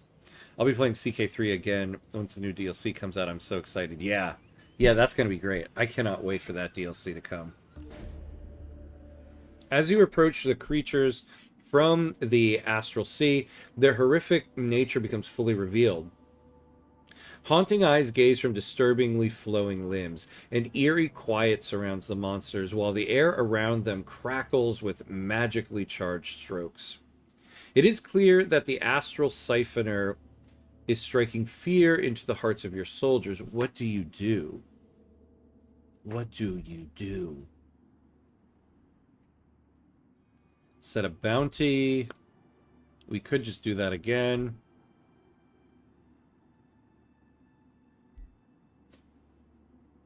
So they got plus 10 morale there. Well, this time let's use the Imperium.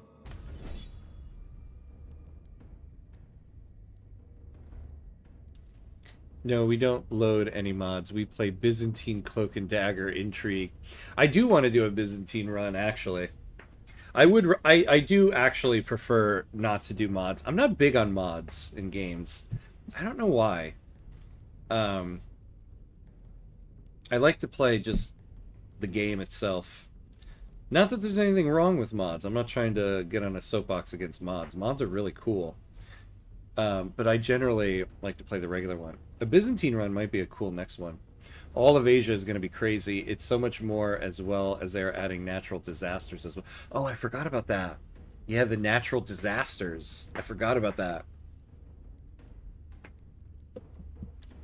I'm also hyped for Asia DLC. Chinese history is fascinating. It is. I'm pretty psyched for Japan, too, actually. Like, feudal Japan seems really cool. The Coronations DLC is technically next, comes on September 9th. Yeah, I've seen some people complaining that they're like, it's a whole DLC to just add one mechanic. Victory. The breach at the mana node hums like an arcane echo as the raw magic of the astral sea returns to resonate with the astral flows. The astral invaders have been repelled, leaving a haunting impression of the dangers lurking beyond Athla. Yet you can't shake off the feeling of having glimpsed something grand, a window opening up between worlds. Inspired by the moment, you feel empowered and capable of conjuring an object from the astral sea yourself.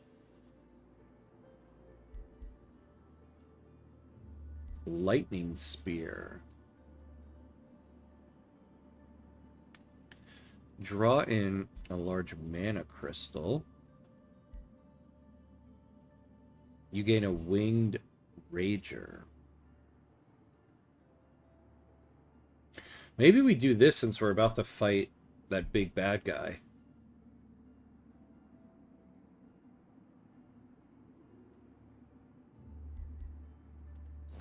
Unit enchantments are spells which allow you to empower your armies. They apply to all units with a specific role and cost upkeep for each unit affected.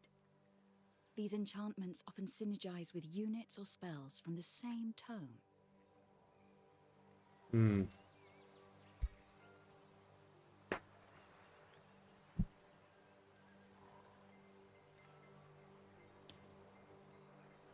Oh, hold on, I missed some here. I've only ever really modded Stargate ships into Stellaris. Or extra colors and flags. Vanilla's fun otherwise. Yeah, agreed, agreed. We can do dwarves in Total War Warhammer or Age of Wonders to make Jack ecstatic. Yeah, exactly. Being a landless adventurer is going to be fun with Asia as well. Yeah, I need to explore the landless adventure mechanic more. I've started one, but haven't fully dived into it. Japan is for weebs. What? China is where the real deal is. As I've said before, China is essentially the equivalent of the Roman Empire surviving in Europe. Wait, what do you mean? You're into Chinese history? Gotcha. Oh no, Seamus, we lost one of our dwarf archers, yeah. But we gained a little floaty guy back. Where is he? Oh, it's probably over here. Yeah, we gained this little guy back. Little archer. Oh wait, maybe not. Maybe we get him next turn. Imagine fighting with the warlords in China and traveling all through Mongolia, then into Europe. The roleplay is going to be so cool. Oh no, Seamus, we lost one of our elf archers again. Bushido in the Sengoku period with Oda, Tokugawa, Ashida, etc. were great, but yet China is the OG. It's also going to be cool that now you can add that to the mega campaign when EU5 comes out. I mean, we talk about Japan and China, but they are also adding Indonesia, Philippines, Southeast Asia. Do you think at some point we'll get a Crusader Kings that has the entire world map? Do you think they're trying to get to that? Okay, grants +2 vision range on the world map. You have acquired enough arcane skills to choose a new tome to add to your research library. Additional tomes will expand the selection of arcane skills available to you. Every tome you unlock increases the knowledge cost of all skills in future tomes. Selecting 2 tomes from any tier will unlock new, more powerful tomes. To unlock the higher tiers of tomes, you will also need a large amount of a specific affinity. The affinity of an empire is an indication of its strengths, specializations, and available tomes. Every tome grants a collection of spells, units, and other upgrades to research. Read the summaries and pick a tome that fits your playstyle. So the Tome of Warding specializes in magic that protects your units from damage, retaliates against enemies that attack you. Tome of Evocation grants excellent and cheap attack spells to any aspiring wizard. Specialize in high fire damage. Turn your cheapest units into large deadly armies. Specialize in summoning and buffing tier 1 units. Oh, interesting.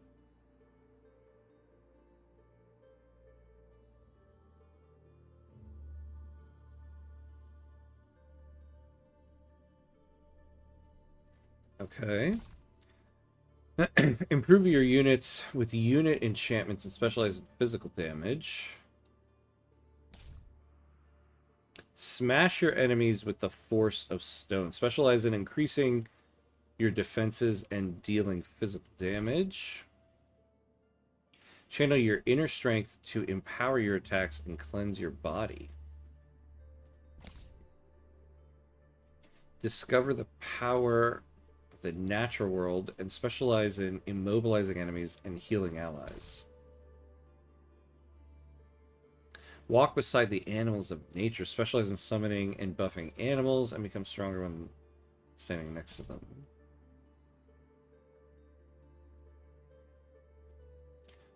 Use units with zeal and inflict command. Okay. Necromancy. Harvest souls from your enemies and create undead creatures. Specialize in expendable units and starting your soul economy. Soul economy? What? Used for producing undead units. Casting certain shadow spells. Gain souls by researching shadow tomes.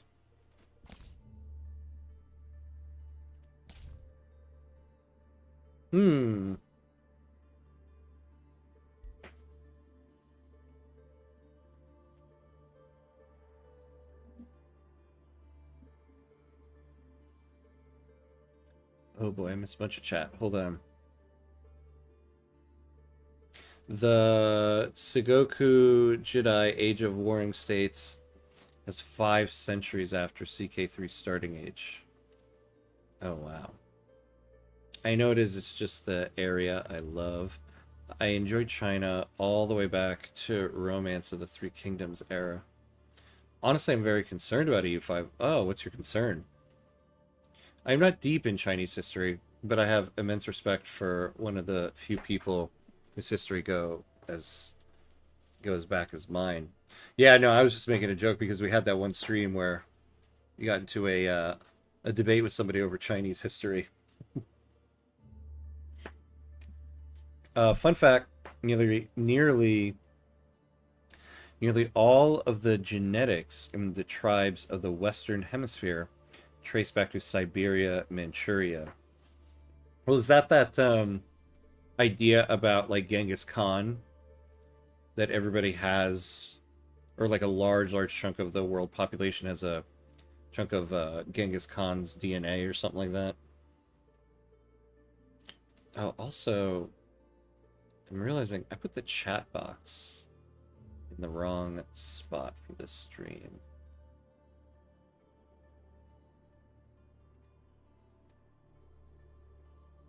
There we go.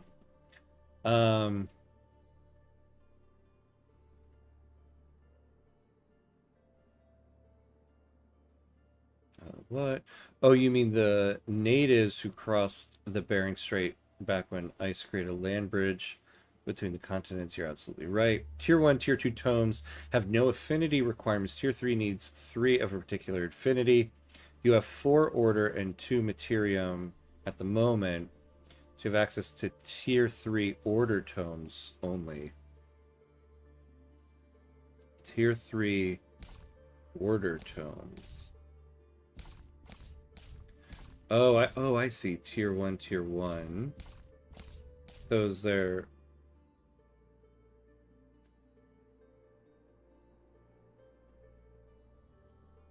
Well, it says they're all Tier 1 at the moment, though.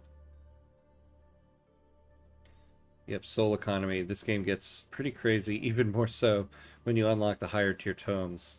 That's dark magic. Seems we like to stay away from that. The Pope would not approve. I know. What would the Pope say about what I'm doing right now? Well, content creators had a lot of issues with the early version of EU5 a month ago. I'm just not convinced November is enough time to fix those issues, especially performance issues.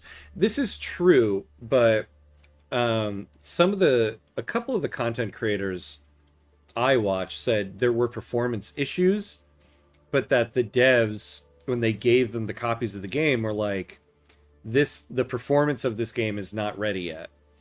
Like, they were like, you're gonna have performance issues because we're working on that. So like, it wasn't like they gave them the game and everybody's like, hey, there's performance issues. So it sounds like that was expected. And so I assume that means they're working on it. It's going to be okay. That being said, if you look at the system requirements of EU5, they're asking for a lot. Like, if you look at the recommended settings, it's like you're going to need to have a pretty good computer. I think GeForce Now is going to get an abundance of people signing up for it when EU5 comes out. You have to research 2 tomes at Tier 1 first. Oh, I see. Then 2 at Tier 2 before you can get to Tier 3. But that's the minimum requirement. Ah, I get it. I had the same reaction, but you have to carefully read this comment.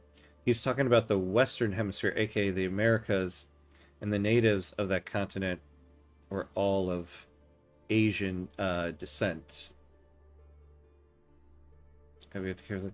He was talking about the Western Hemisphere, aka the Americas, and the natives of the continent were all of Asian descent. Yeah. Oh, yeah.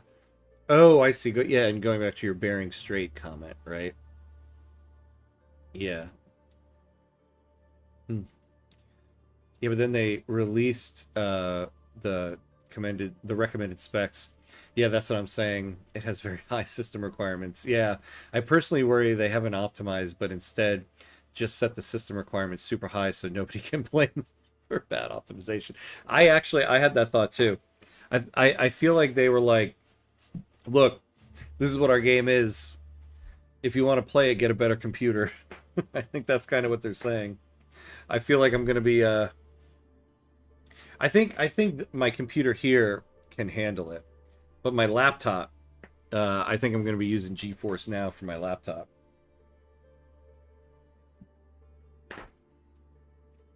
Yep, the Q haplogroup, perhaps the most ancient Asian lineage. Oh. With the Q. Is that why Star Trek named Q Q? All right. So I'm thinking about Tome of the Horde or um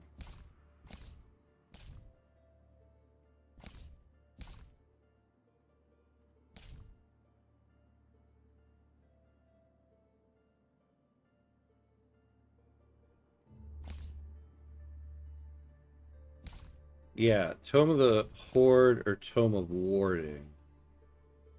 Summon a Phantasm Warrior.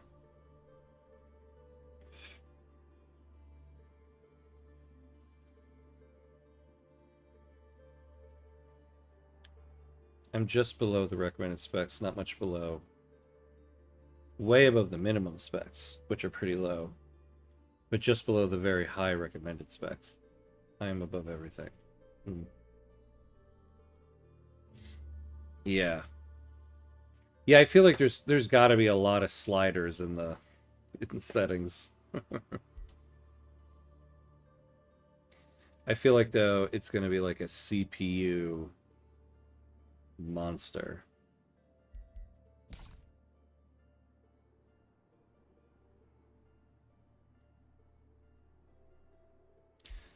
Ah, man, I'm always so bad at making decisions like this. I think the Horde. So Fury of the Horde, all friendly tier 1 units become 1 strengthened. A ranged unit that summons a Warhound to debilitate enemies. Okay.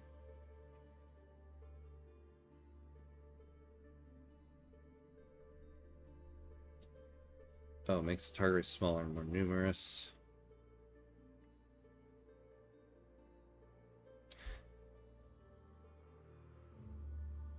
At start of battle, gain 6 Warhound units on the attacker side until the end of battle.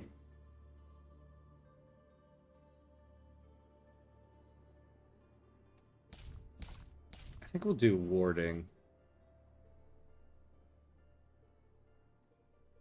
Oh yeah, look at this. We'll get +2 fire resistance. I think we will do this.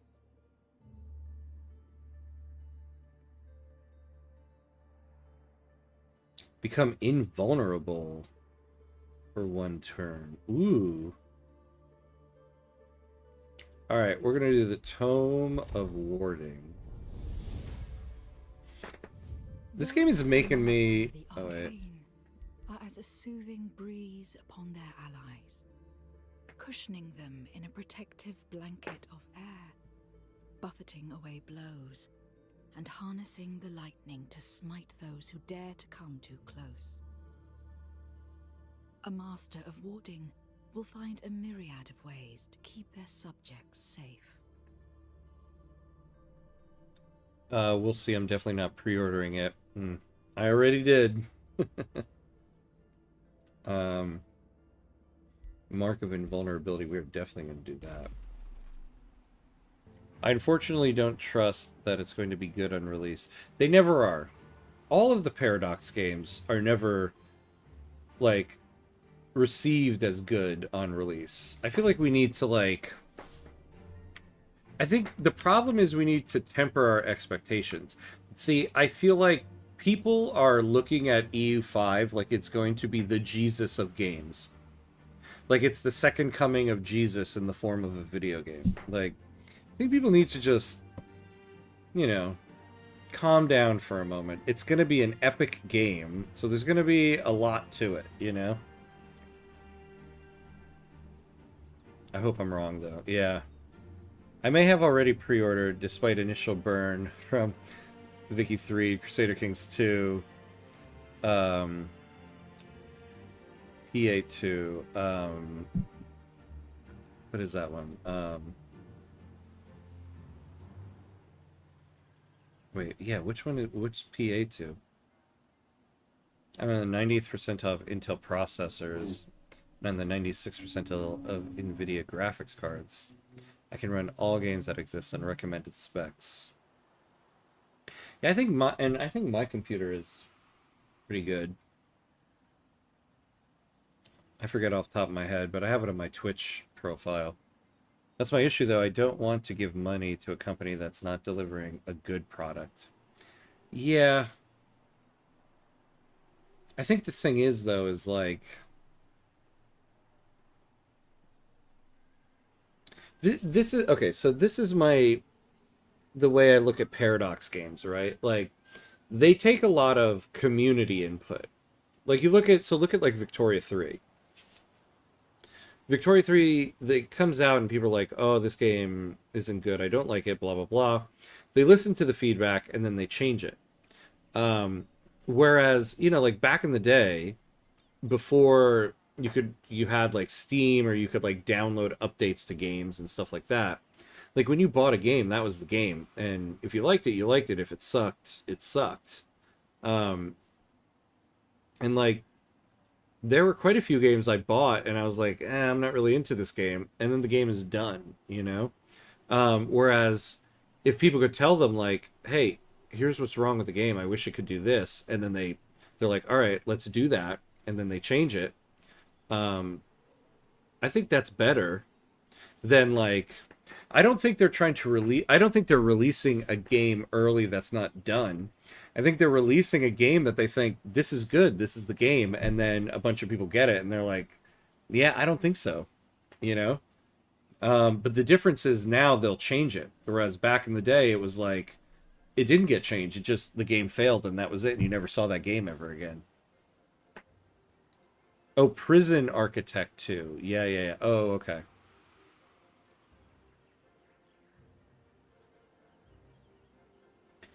I may be more hyped about PAX.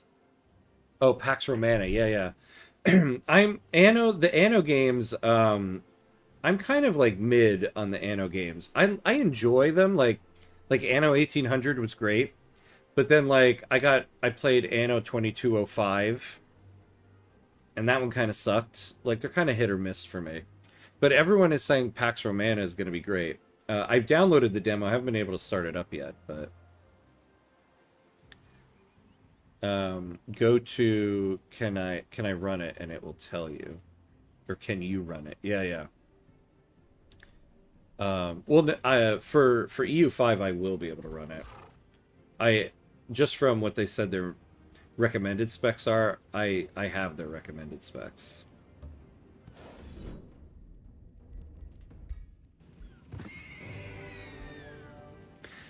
This computer, I just built this computer like earlier this year. So this computer is not that old, so I certainly hope it's not outdated already in games.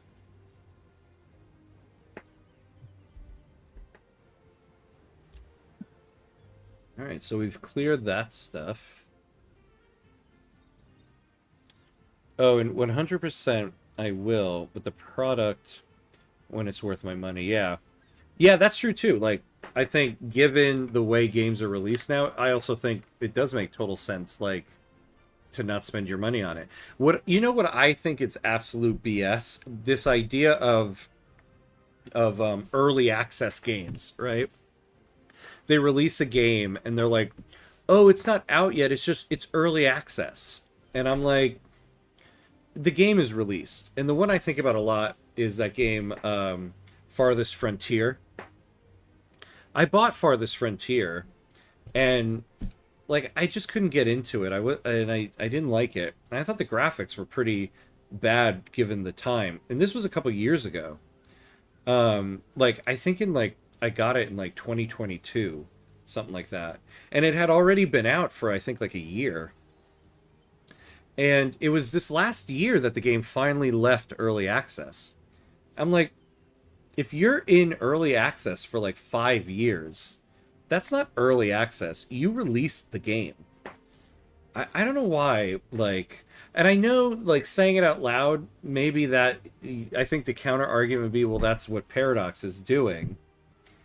But at least Paradox is saying this is the release of the game. Like, don't sit there and be like, oh, this is, the game isn't really out yet. We're just trying it out. I'm like, no, the game is out. You charged me the amount of money for a game, so the game is out. Um, should be good to run. Should be good to run at a 4K. That's good. Yeah. Yeah, I can't wait for Europa Universalis with like 4K graphics. People are whining too much about Paradox. One of the best studios out there that actually listens to the customers. Yes, when they are being rational with their critique and adopts aspects from modders. Yes, right? Like, isn't that what we want? Yeah. Like, what's the alternative? That they don't release any DLC and the game that they released is the game they released and then it just fails? Oh, by the way, I moved the chat box and now it's like covering up important stuff.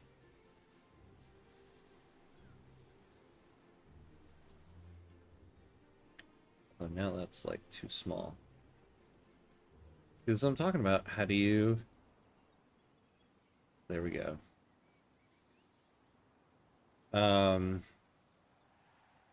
I liked how Larian did BG3 early access, regular updates, and a specific road plan. See, yeah, that would be nice. Like, thinking about, like, Farthest Frontier. Like, let me know exactly what's happening with this, right? I think early access is good depending on how they do it. Grounded 2 is doing early access, and they have a 1 to 2 year roadmap for release. See, that would be... If you have, like, no, this is when we're releasing it. This is the early access. Farthest Frontier and a lot of other games are like, it's in early access indefinitely until we decide it's released. And it's just, I think the thing that annoys me is, like, at least Paradox is releasing a game being like, this is the release. Give us your critique. And then they update it. But those games that are in indefinite early access, it's like they're trying to have one foot in, one foot out. They're like, here's the game. Oh, but if things don't work or if you don't like things, well, the game isn't fully released yet. This isn't really the release. I'm like, yeah, it is. Yeah, it is. This is what I'm going to judge your game on right here. Look at where the creative assembly is and what has become, or how the damn Civilization studio will not change course. Yeah, and will go steady as she goes despite fundamental and rational criticism. Yes, 10 points to that comment. I fully agree with that. They need to find a way to get rid of the Civilization switching. I feel like everybody unanimously has been like, I don't like this. But at the same time, I guess I can see how that might be just coded into the base game so much that how do you get rid of it at this point? You know, I could see maybe that's the problem. But at the same time, I totally agree with you. Like, change the things that need to be changed. It's like they recently released like a new leader, you know? Or what was it? It was like one of the leaders gets like their sister as like a military companion, and it's like that's where your head is at right now? Like, that's not what this game needs to be.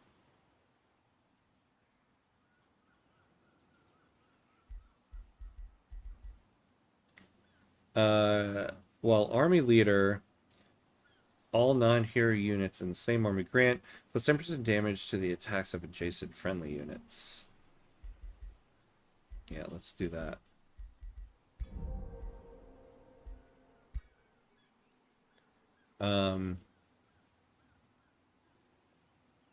Indeed, Paradox or no creative assembly. I'm not sure I would call Paradox a best studio. I don't know. I mean, to be well, like, for me personally, their games are all the games I love to play. So I think you can, like, yeah, are their games flawed? Yeah, their games are flawed, but at the end of the day, when I'm done with my day and I want to play a game, it's their games that I want to play. So I think you can say, like, that's a great studio that can make multiple games that I feel like that about, you know? Because in the end, a game is about what do you want to play, you know? So for me, like, they're a great studio. I think they're my favorite studio, at least at the moment. I don't know any better from the strategy games genre. Hoi 4 has had some pretty terrible DLCs, and they haven't improved them much. Yeah, and I guess, like, to be fair, I don't really play that game, so I could see I've heard a lot of criticism of it.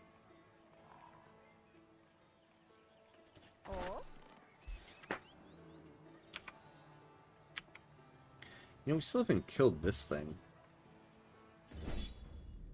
Ooh, yeah, okay, retreat. Don't do that.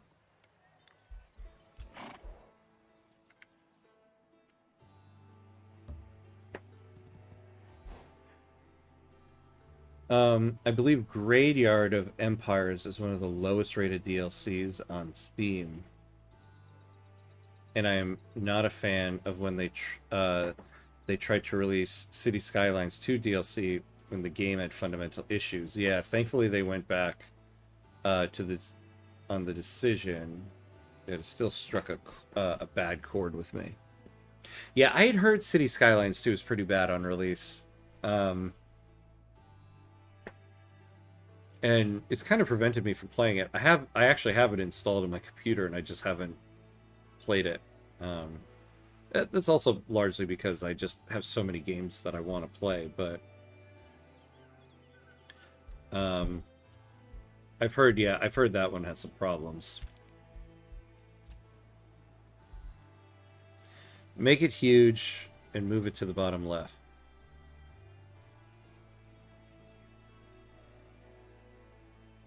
Make it huge and move it.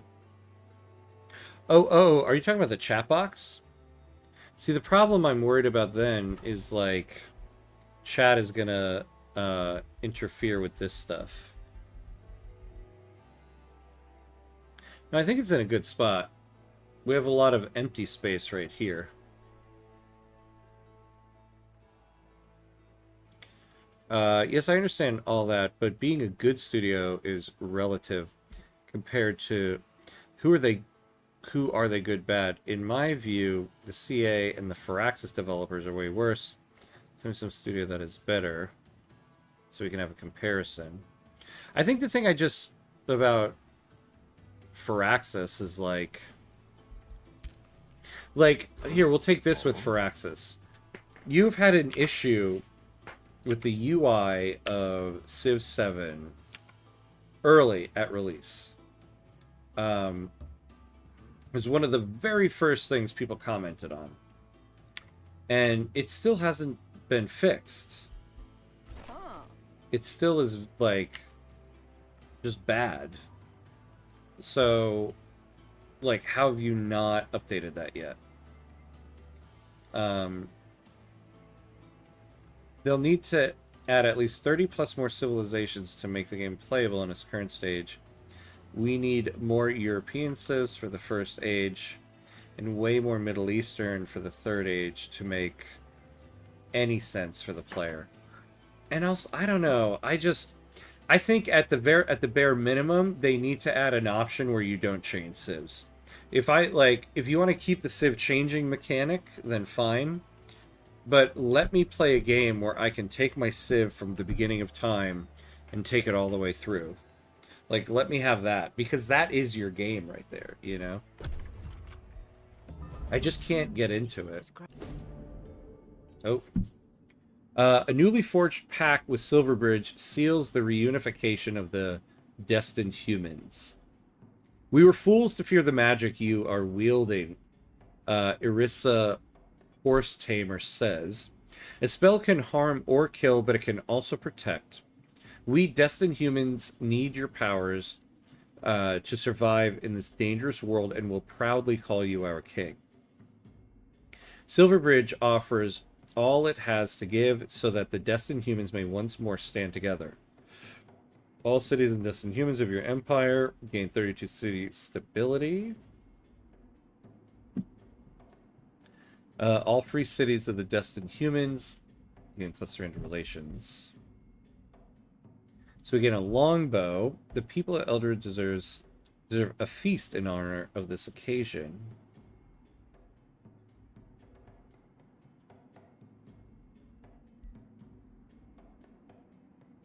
Yeah, no, give us the warrior. Your throne city has grown large enough for you to construct a wizard tower. This beacon of your power provides many bonuses, including valuable Imperium.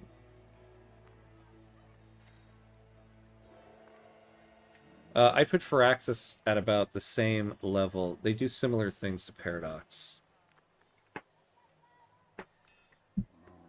The game feels empty. There are only 10 civs for each age, so no Civ 7 doesn't have the most civilizations. In fact, has the least ones, with only 10 per age.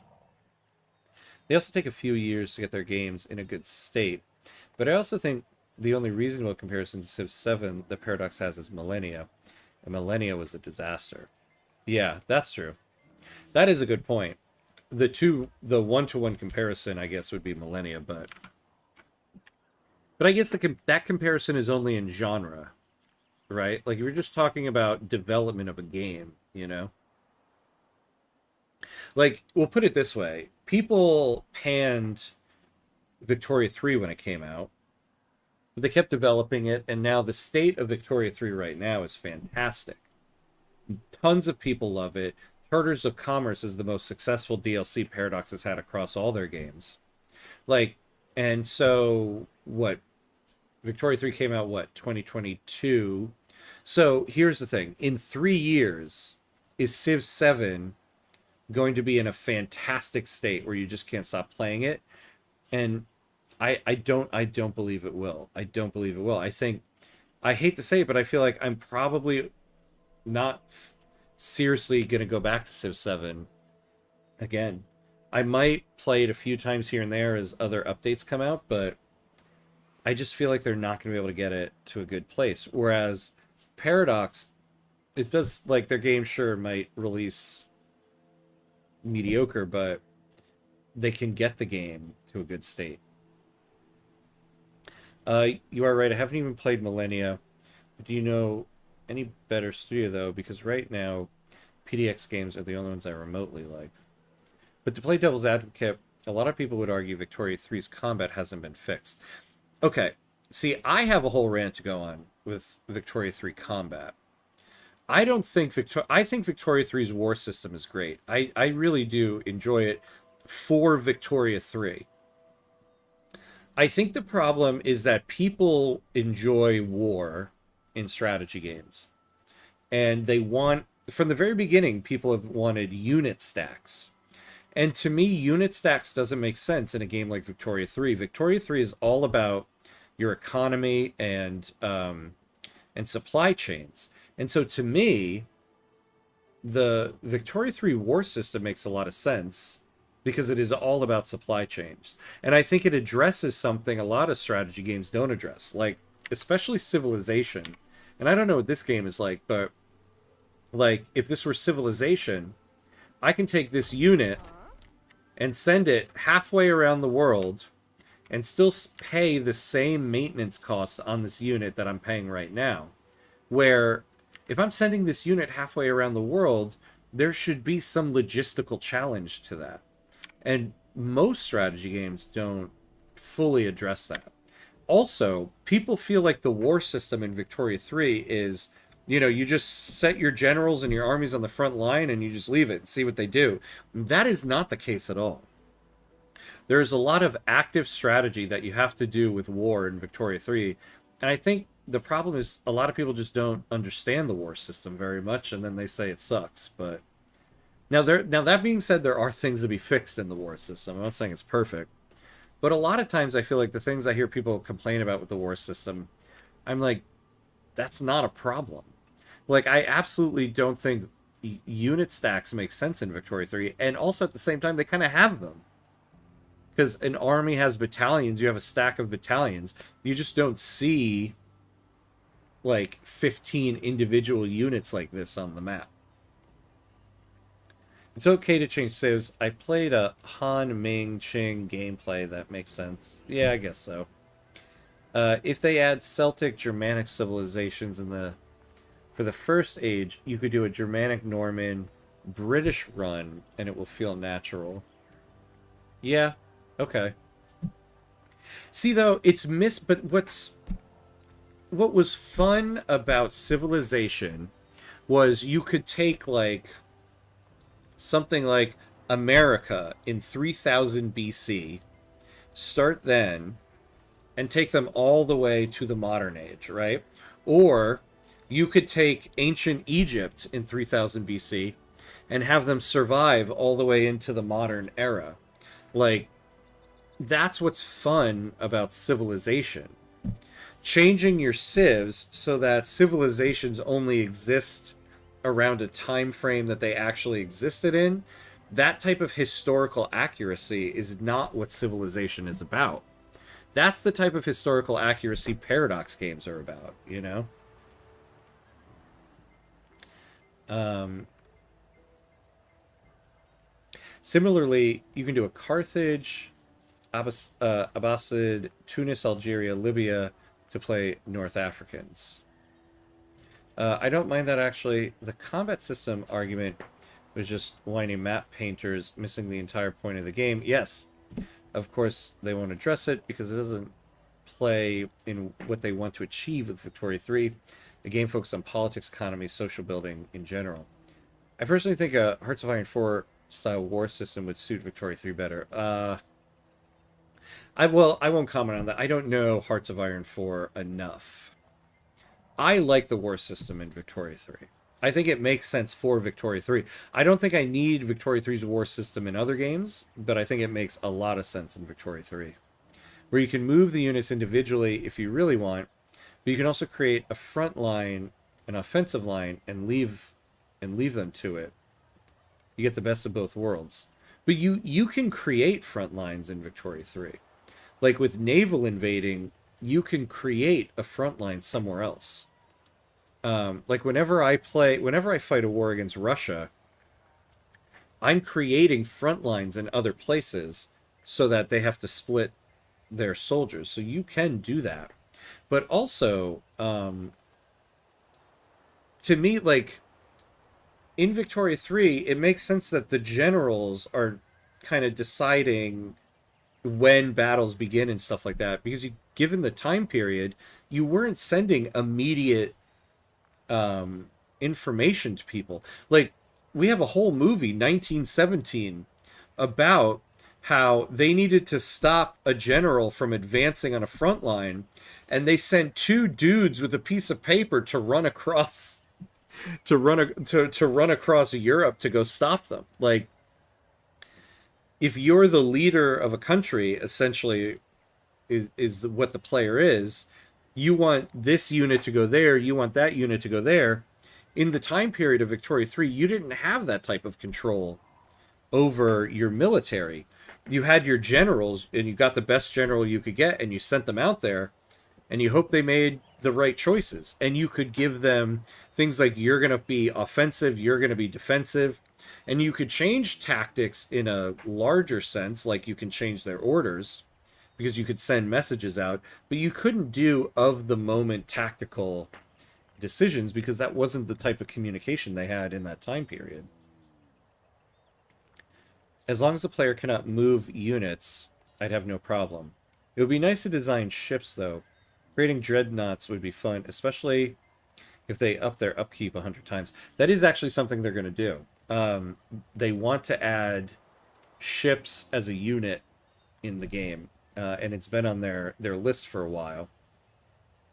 And made one ship being very powerful compared to maybe 5 ships of pre-dreadnought battleships. Yeah, that's the thing that they want to do.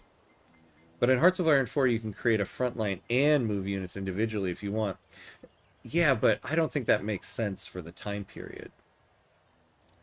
Yes, but I don't want people to move units individually. It makes sweaty Metal Lords irrelevant. Every game will always have a meta. Victoria 3 already has a meta. See, I've mentioned this many times. I would argue there is no meta in Victoria 3. I don't think there is a meta in Victoria 3. Um, for the specific reason that there is no there's no winning condition. There's no winning condition in Victoria 3. There is no way to win the game. In order for there to be a meta, there needs to be a set winning condition. Like in this game here, there is a winning condition. There is an objective I am trying to do that the game will end at, right? Victoria 3 doesn't have that. So there is no meta. People act like having the largest GDP in the world is the objective of Victoria 3. And that is a large aspect of it, but there's nothing in the game that indicates that is what the game is about. So there's no meta. If anything, I'd remove any control. I would have them automatically fight on every front, splitting up one battalion to go capture the island of Reunion while most defend at the Rhine. Yeah. So for consistency, that means you also don't like EU4's or Crusader King 3's war system. I don't know EU4 as much, but I do know they use unit stacks. But Crusader Kings 3 I know. Crusader Kings 3, for me it works because Crusader Kings 3 is more RP based. And it is about, you are an individual person in that, right? So for instance, if my character is controlling an army, it would make sense I can control where that army goes, right? But I get what you're saying, and yeah, I mean, kind of, I feel like that is true. Like, I shouldn't be able to have that aspect of control, maybe in Crusader Kings 3, because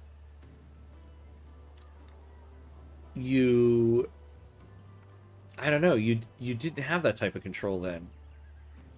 But at the same time, Crusader Kings 3 is about individual character RP. Whereas that's the character you are. In Victoria 3, who are you, the player in that game? And I always say who you are in Victoria 3 is you're kind of the deep state. Like, you're not the leader of the country. You're just kind of somebody behind the scenes controlling things. And so maybe in Crusader Kings 3 it makes sense. I don't know EU4 enough to make a comment on it, but I don't think it does make sense there.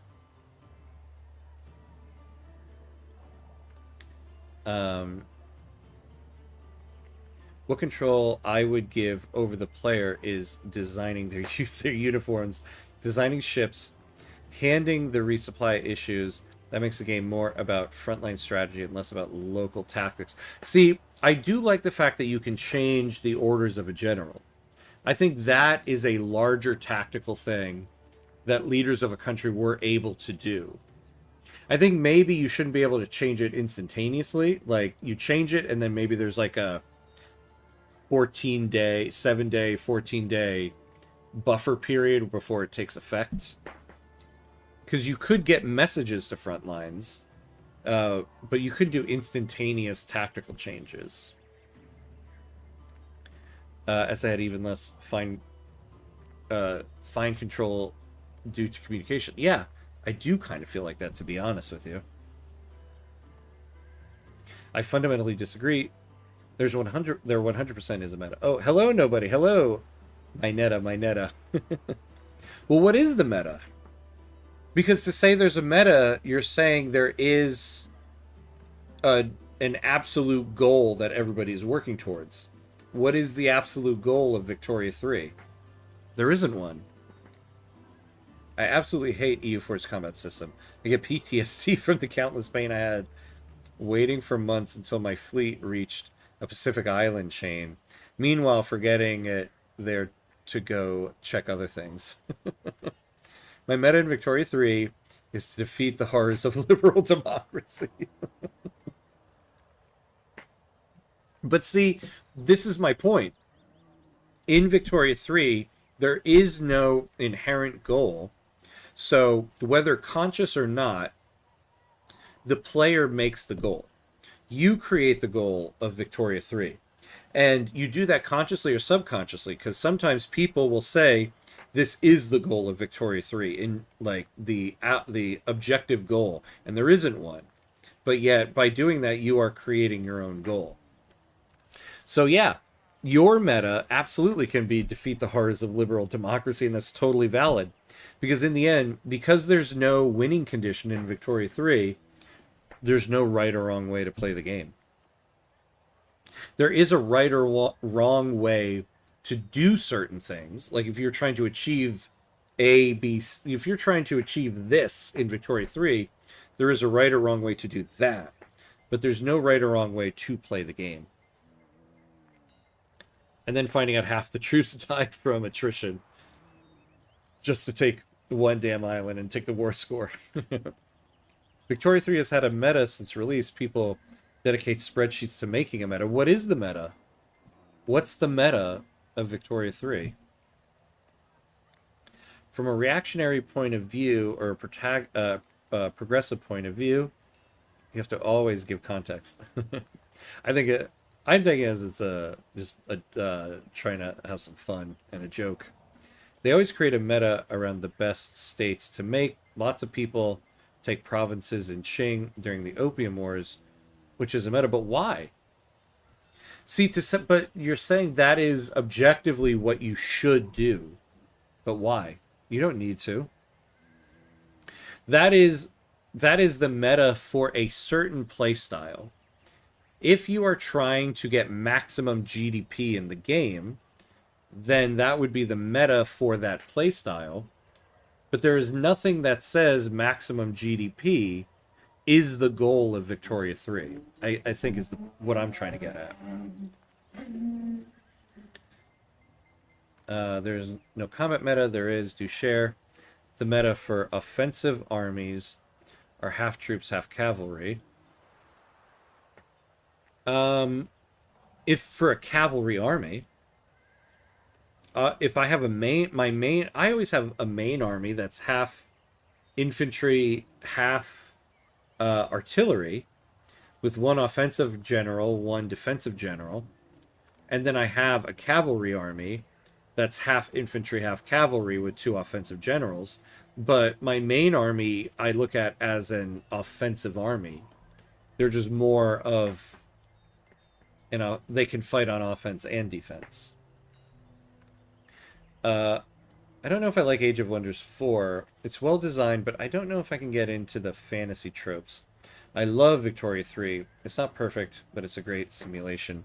Yeah, so this is like really my first full, real playthrough of Age of Wonders 4. This is Jack's favorite, so we did this on Jack's recommendation here. I have to say, I am really enjoying this game. I do really enjoy it, and we're definitely going to continue this run next Friday. Yeah, but Victoria 3 is my favorite, definitely. The defensive armies, the meta is full troops, and you can add artillery for kill rate. But this is also, yeah, that's the meta for designing armies. But that's not the meta for game objectives, right? 1-to-1 infantry to artillery, sure. And defense all infantry, but no other way to get an advantage unless you recruit generals by cherry picking for an hour.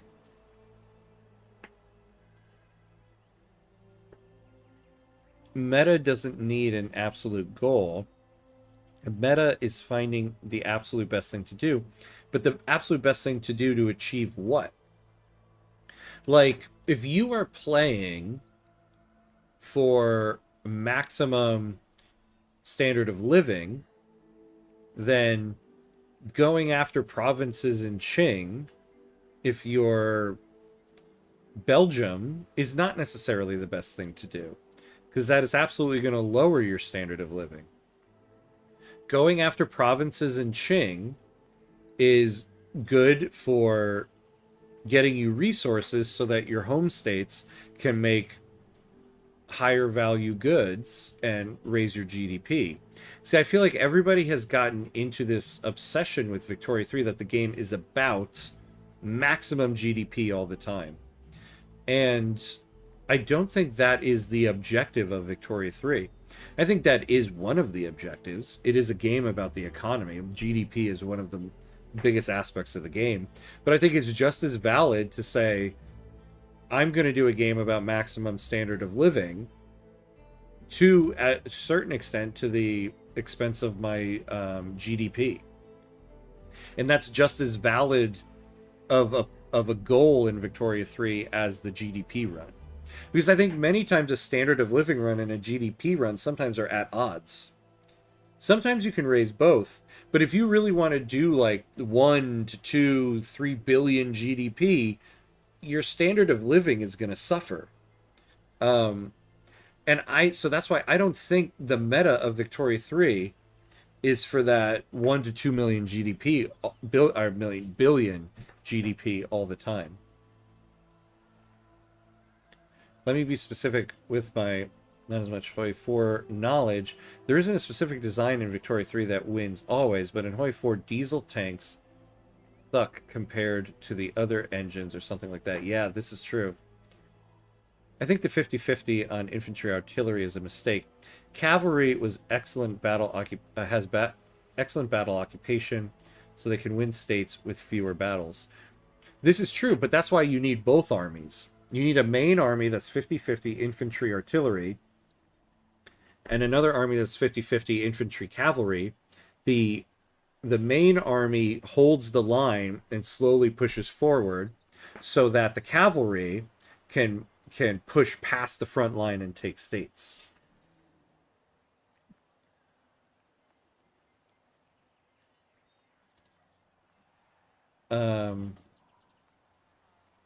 That's because you aren't playing by the meta for armies. I mean, it sounds like I am. And regardless, I do well. I do very well militarily. Hey, Mauricio. Hello, hello. Hi, Ham, and everyone. So what's this game about? So this is basically like a fantasy version of Civilization. And we're doing a specific story run here. We've kind of reached the conclusion of the run for tonight, and we're just kind of debating Victoria 3 stuff. Yeah, I love we still talking about Victoria even here. I know. Yeah, yeah. We had to, right? We had to. Even the game talks about the objectives. Having the largest GDP is one point. Having a large population is another objective. Building an egalitarian society with a high soul is another objective. Yeah, yeah, exactly, right? Like the game is telling you, here are the various objectives you can go for. It's about all of these things. A fantasy game, Jack wanted Ham to play. It is like Civilization, but designed by Paradox. It's generally not bad. I might buy it myself at some point if it's heavily discounted. Yeah. Nagi West, hi. Hello. How are you? Good to see you. How's it going? Welcome in. Yeah. This is generally a very good game. Very, very happy with this. So we're going to be continuing this on Fridays until this story is done. From what I looked up online, it seems like it'll probably take us about maybe 5, maybe 6 episodes to finish this story out. So we'll definitely be continuing this on Fridays for a few weeks until we finish this one. But yes, this was on Jack's recommendation. So hope, Jack, you're very happy with the run today. It definitely helped to get some help from you. But yeah. You know, I feel like this stream makes me feel like, or the end of the stream makes me feel like we should have like a just chat. Oh my god, just chatting, a just chatting stream where we just talk about Victoria 3 strategies. Yeah, if you're here, you're likely a Victoria nerd. This is true. This is true. It makes me happy that this is a Victoria community who is just checking out another game.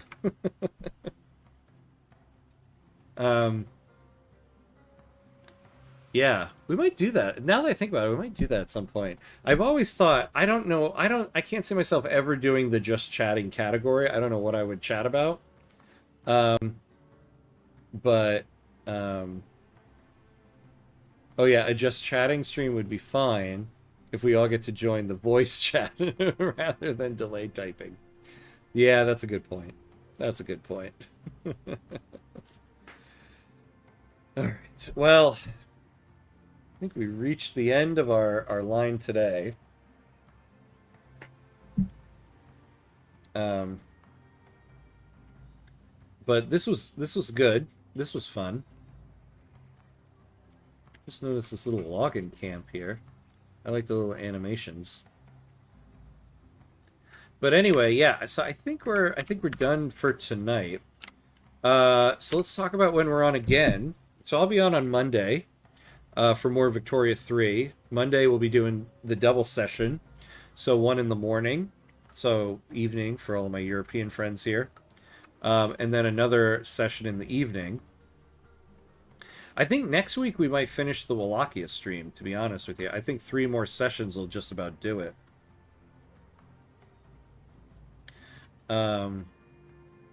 Yeah, you could coordinate it. We can get at least half a dozen interesting people to join the VC and talk a bit. Yeah, we could do it through the Discord, right? We could do that.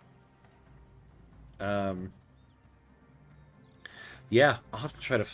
Problem is trying to find another day to add a stream in my life. I wish I could add more, but it's tough.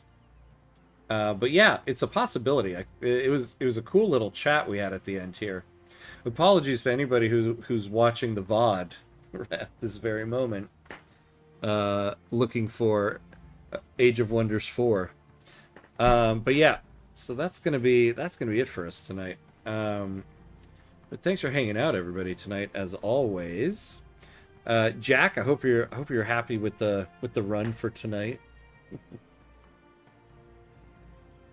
And oh man, I am exhausted. I'm trying to think about how I usually end things.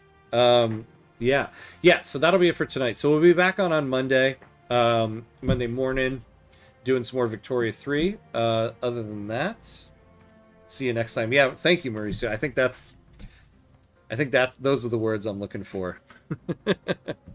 Have a good night, everybody, and as always, be awesome. I'll see you next time.